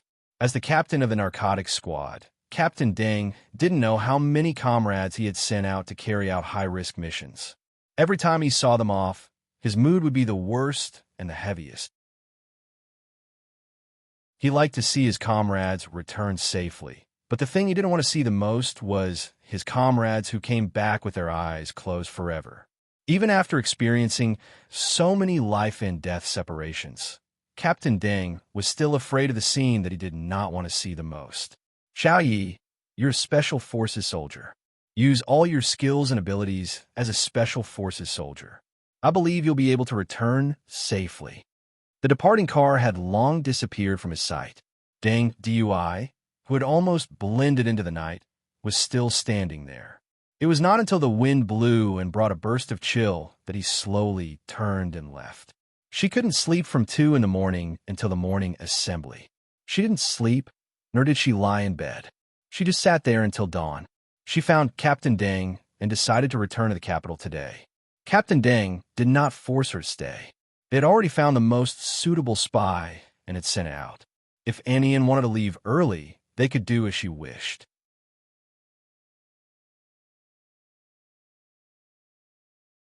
Chapter 4681. After Nian left Yun province, Yi Qian sat in a vehicle heading towards the border. It wasn't until 1 o'clock in the afternoon that she arrived at a small border town. Next, it was time to pick the goods, and she was the goods being picked. The two plainclothes policemen became human traffickers who were familiar with the place. One of them kept an eye on Yi Jian while the other went to the market outside. About 2 hours later, he brought back a skinny middle-aged woman in her early 40s with a pair of shrewd eyes. When the middle-aged woman came in, she looked at Yi Qian as if she was picking goods. She looked up and down and finally nodded. It was done. The two plainclothes policemen saw that it was done. They took a deep breath and secretly gave Yi Qian an okay hand signal before leaving the shabby hotel. It It was already the third day that Yi Qian entered a small town in the Golden Triangle. On the third day, she was alone with a small bag wrapped in a beautiful blue cloth. She asked around if there was anything she could do and where she could return to China. Yi Qian, who had escaped, began to wander. When she was tired, she would sleep in a corner of the town. When she was hungry, she would go to the town to ask for food. She kept asking how she could leave and return to China. The town was the last one to enter the Golden Triangle. The people living in the town were either drug dealers or planted forbidden flowers in the mountains. They were very vigilant against outsiders, especially people like Yi Qian who had been tricked into coming to the Golden Triangle. Girls who wanted to return home would not easily get close to him. There were rules in the underworld. Whoever broke the rules would be cutting off their own path of survival. No one would help Yi Qian leave the town out of pity. The town was very strict against outsiders and was especially vigilant against strangers. Who knew if a girl who came to the town would call the police when she returned to China? Chinese people liked to find the police when they were in trouble. The town was surrounded by mountains, and there was only one winding Huangshe road leading to the outside. Yi Qian walked out of the town several times, but eventually returned. Some people kept an eye on her, while others sent messages to certain places to see if there was anyone who had escaped recently. On the morning of the seventh day, Yi Qian thanked 1,000 times and got into a kind-hearted person's car and finally drove out of town. Someone watched the car leave through the dusty glass. 5 minutes later, Captain Deng of the Anti-Drug Task Force in Cherry City received the latest news that the undercover who fled to the nearest town to the Golden Triangle was picked up and headed to the core of the Golden Triangle. After receiving the call, Captain Deng's eyes darkened as he said in a deep voice, "Keep an eye on them during this period of time. If there's any news, report it immediately." The anti-narcotics police's net had already been opened. Whether or not they could catch the big fish, whether or not they could completely eliminate the newly born poison chain, all depended on this net. Captain Deng, who had stayed up all night, hung up the phone and walked out of the office. As soon as he walked out of the gloomy sky, a golden light suddenly broke through the layers of dark clouds and shot straight to the ground like a golden arrow. Dark clouds covered the entire ground, but this golden light pierced through thousands of mountains and thousands of rivers and just illuminated the office building in front of him. There were countless martyrs guarding the place. The female soldiers who had left last night stood on the wall of martyrs and saluted again. But today, the golden light shot straight like an arrow. The majestic momentum seemed to be able to cut a path out of the bottomless abyss. Captain Deng stood outside and looked up at the golden light until it disappeared. It was a very good sign, a sign that could gradually improve his mood. Next was a tough battle, and he and his comrades were already prepared for it. They were just waiting for the tough battle to start.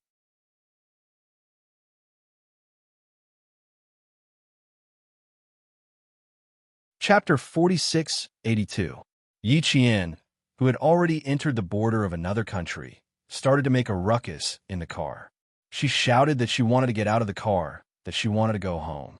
She was slapped in the face several times, and the person in the car with her threatened to kill her if she screamed again.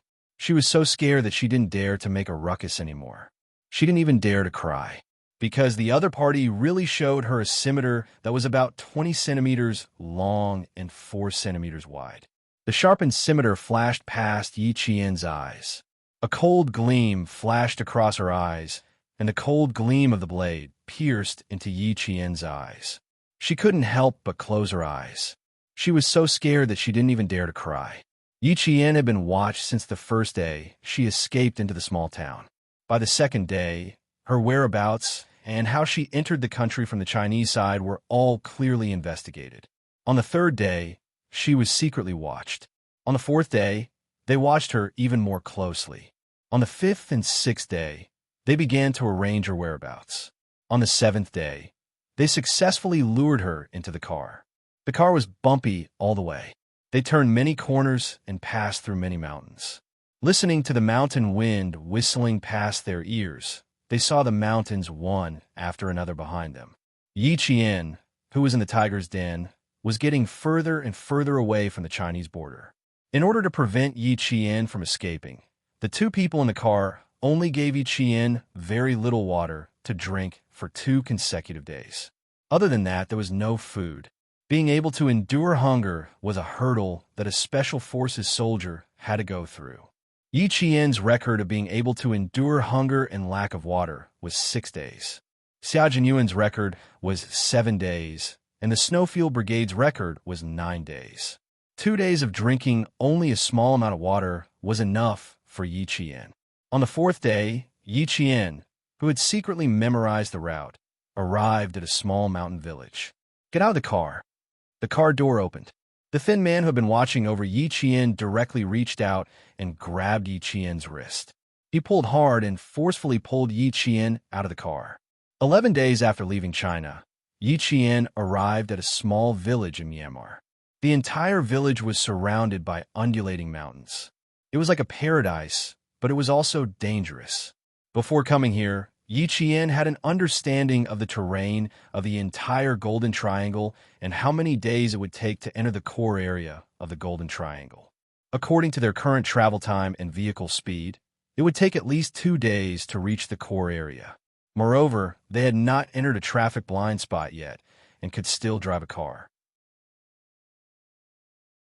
It was enough to show that she had not approached the dark zone where various forces were divided and where deformities were bred that could corrupt the energy of civilized society. Although they had yet to enter the core of the darkness, Yi Qian could smell the faint scent of biscuits in the air. He knew that she was nearing the outermost edge of the darkness, the edge of what seemed to be calm. The biscuit-like aroma was naturally not emitted by real biscuits, but the aroma of sesame fruit. She was still outside the small mountain village and had not completely entered it, but she could already smell the aroma of sesame fruit.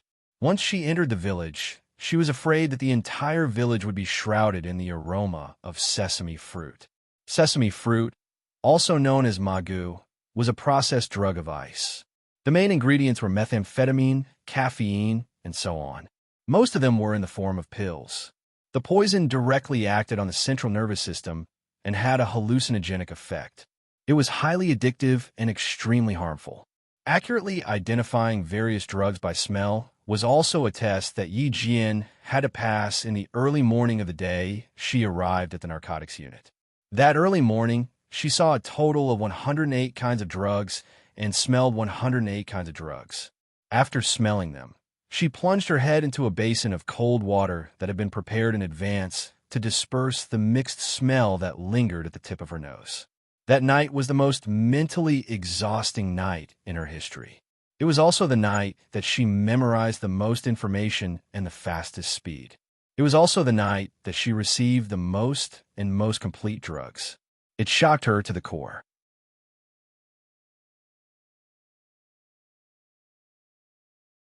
Chapter 4683. It wasn't until Yi Qian stood here that he truly understood Captain Deng's good intentions and why they were so strict in choosing the most suitable undercover agent. She only stood at the outermost periphery of the village and only touched a little of the darkness, but she knew how big and cold the iceberg was under the darkness. Walking into the small village, there were children running happily. When they saw people coming in, their first reaction was not to avoid them, but to make a pistol gesture with both hands and shoot at the 3 people entering the village, simulating a gunfight. These were all children's games, and the adults were used to it. A man who was no more than 25 years old fearlessly walked over barefoot, with only a horizontal apron with the local ethnic characteristics around his waist and a big knot on the left side of his waist. When he passed by the children, he raised his hand and pushed one of the children's head and said in the local language, "Useless boy, if I give you a real gun, do you dare to use it? Give us a real gun. Give us a real gun." A few children ran around the young man, and one of them directly hugged his leg and said that he wanted to give them a real gun. The young man laughed and kicked the child down, but the children didn't cry. They got up and threw 2 handfuls of soil at the young man, and then they all laughed and left. This was the periphery of the Golden Triangle, and the traffic was quite smooth. There were also cars that could enter the village, and this village was also the first village to enter the core of the Golden Triangle. Yi Qian, who was dragged out of the car, kept his head down, but the corner of his eyes had a panoramic view of the surroundings. The young man walked in front of the three people who entered the village. He looked at Yi Qian from head to toe, and then said to the two people who kidnapped Yi Qian, "New goods? Who are they?" "They came from the mountains in China to work and were kidnapped to Yun province to be sold to the kidnappers. They didn't expect the Burmese police to suddenly come, and the kidnappers hurriedly ran away with a few goods. On the way, they met the Burmese police, and all the goods were lost.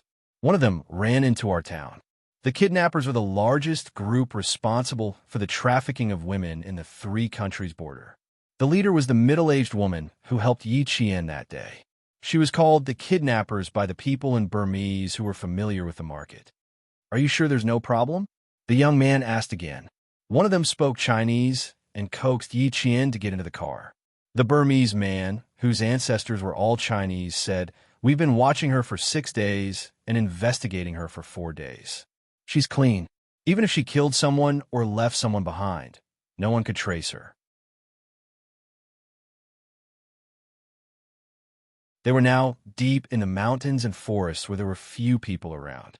Even if someone occasionally passed by, even if they saw a skeleton in the forest, they wouldn't be surprised. They wouldn't go to the police and bring trouble to themselves. That was why the man who spoke Chinese was so certain. The other man, who couldn't speak Chinese, pointed at the wooden house not far away and said a few words coldly. The young man who received the two men moved aside and gestured for them to lock them up first. The car had been on the road for 4 days, and they had finished all the food they could eat. When the car passed by the mountain village, they needed to prepare food for the next 3 days, fill up the car with gas, and stock up 2 barrels of fuel for the road before driving away. Yi Qian, who had a machete pressed against his back, was pushed twice. The Burmese man, who spoke Chinese and looked like a Chinese, threatened again, "Don't jump around. Be careful of the machete in my hand. It can easily chop off your head and kick it like a football. See? It's just like the football they're playing now. It's a human skull."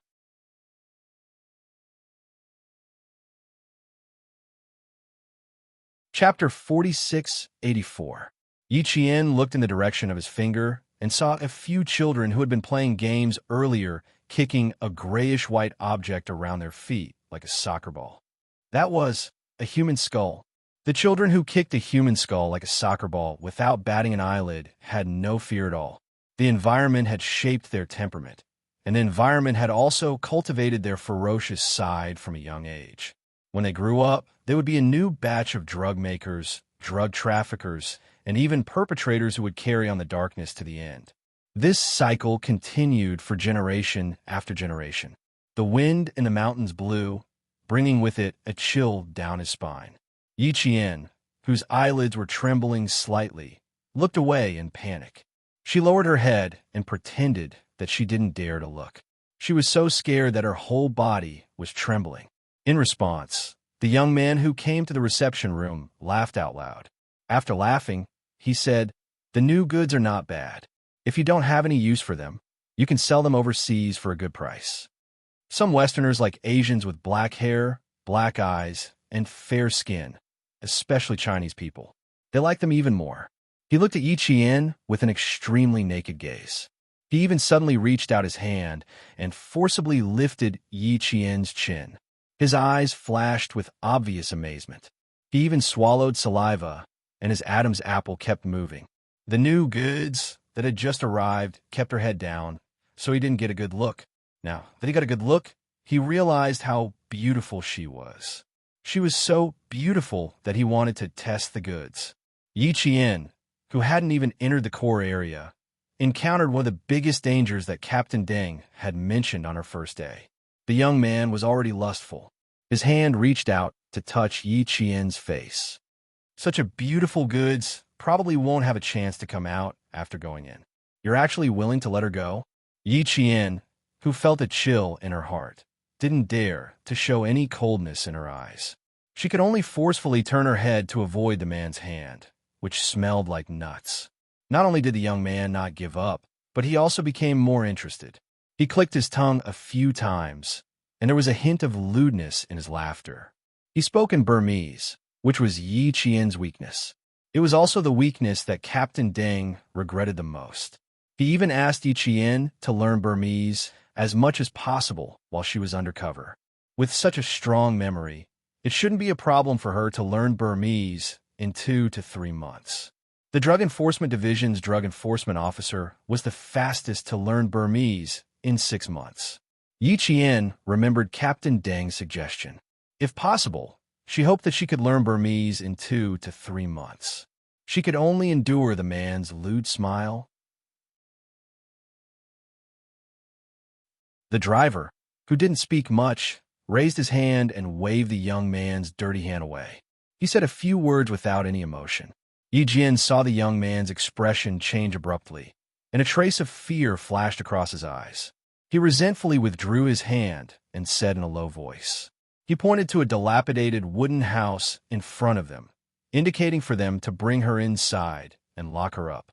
Then he picked up a bamboo whistle with a red string hanging around his neck and blew it. Soon, the sound of branches rustling could be heard from the dense forest. 2 men in Burmese traditional attire walked over with rifles on their backs. They were responsible for locking Yi Qian up. After taking 2 steps, the young man said something again. Yi Qian turned around and saw the man's evil smile. When he saw Yi Qian looking over, he licked his purplish lips. His lustful thoughts didn't disappear because of that. His expression was gloomy because of his unwillingness to give up.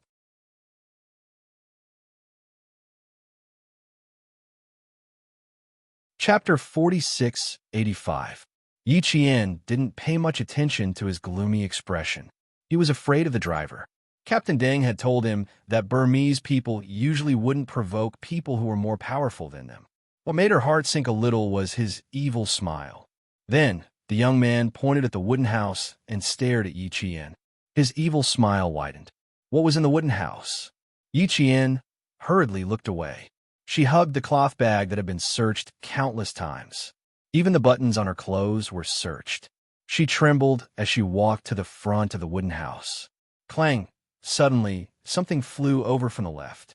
It hit the wooden door and bounced back to fall at Yi Qian's feet. She looked down and saw a nightmarish skull right in front of Yi Qian. Oh!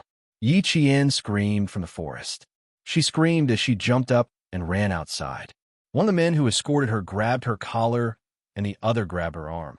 She couldn't even take 3 steps before she was pulled back. The children laughed loudly.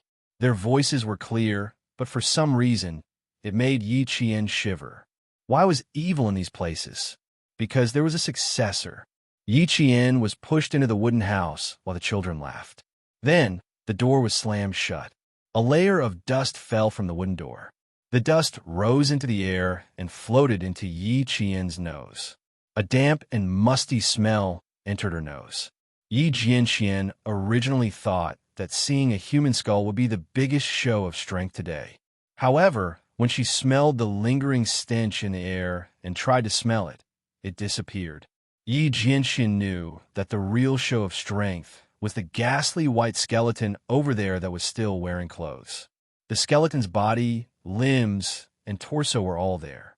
The only thing missing was the head. And the reason why the young man was harboring evil intentions was probably because of this eerie white skeleton. The people outside heard even more horrified screams coming from inside. The old wooden door, which had turned dark gray due to the sun and rain, was being slapped so hard that it seemed like it would break into pieces if it was slapped a little harder. "Don't make noise." "Shut up." The fierce-looking man guarding outside used a homemade gun to hit the door a few times. He warned Yi Qian to stop making noise in the local language. "Tang Ta, what's inside?" The Burmese man who spoke Chinese frowned. "Now is the time when we need your help. I hope that our 2 villages can always get along well." "Maji, if I didn't want our 2 villages to get along well, I would have dragged your new goods into the forest and tasted them myself." Tang Ta was the man who lusted after Yi Qian. He was the elected leader of the village, similar to the village chief of the Chinese village. He coaxed Yi Jian into the car. The man who could speak fluent Chinese was called Maji in Burmese and Zhu Sheng in Chinese. Emoji did not want to have a conflict with Tang Ta. Although their villages were not close, They had always helped each other and helped each other to produce poisonous materials to sell. Therefore, the relationship between the two villages had always been very good. As for why Tang Ta was afraid of the driver's words, it was because the driver came from the core area of the Golden Triangle. He didn't have any other identity other than being a driver who transported drugs. A driver could make the leader of a village afraid. It was obvious how dangerous the core area was.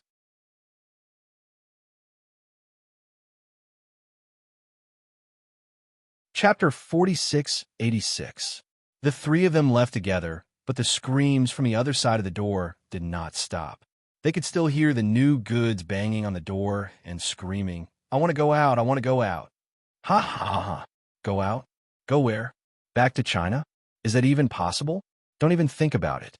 Inside the wooden house, Yi Qian slapped his hands until his palms burned with pain. The locked wooden door did not open, and the two men guarding outside allowed Yi Qian to cry. The children playing in the house ran over to pick up the skull that they had intentionally kicked. Hearing the cries from the wooden house, one of the older children held the skull and pretended to be an adult. With one hand on his waist, he yelled, "If you cry again, I will chop off your head. I will chop you with the machete that I use to chop firewood."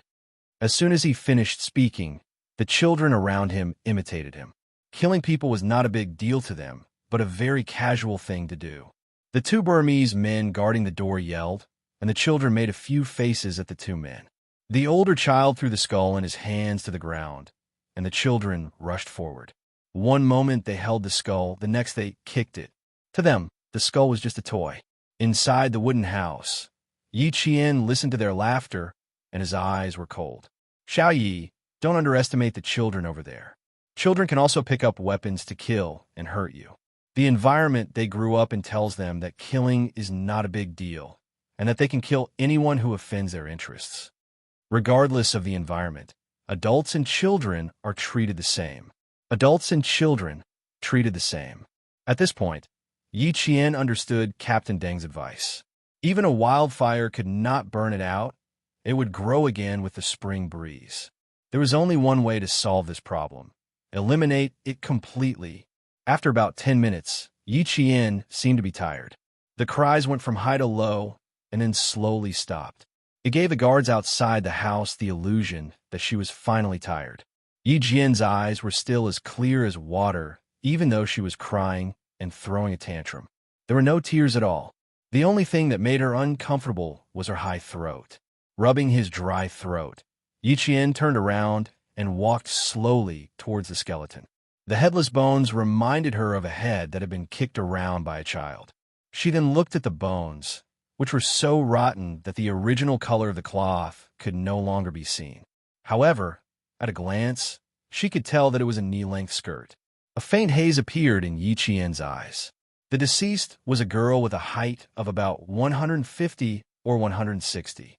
If one tried to observe the color of her dress carefully, one could see that there were small pink flowers. The bottom of the dress should be a plain color, between white and grayish-green. Only one of the exposed feet had a shoe. It was not a high-heeled shoe, but a pair of canvas shoes with black cloth and white edges. Yi Qian was inclined to believe that the deceased was a very young girl. A very young girl. Yi Qian, who had come with a mission, thought of the dozen or so young girls who had gone missing. The average age was 19, the youngest was 16, and the oldest was 21. They came from poor mountain villages and left their homes to reduce the burden on their families. The narcotics police and the criminal police in charge of the investigation were unable to provide all the information on the missing girls. They visited the missing girls' homes and the surrounding neighbors, and then drew portraits of the missing girls based on their parents' appearances. They were all families that were stingy with money for even a single photo. The girls did not have a single photo of themselves. Fortunately, the criminal police who drew the portraits were very good. The portraits drawn based on the family members' descriptions were not 100% similar, but at least 85% similar. You're tuning into the Warrior Lore YouTube channel. Don't forget to subscribe and join us on this journey to catch the most captivating stories.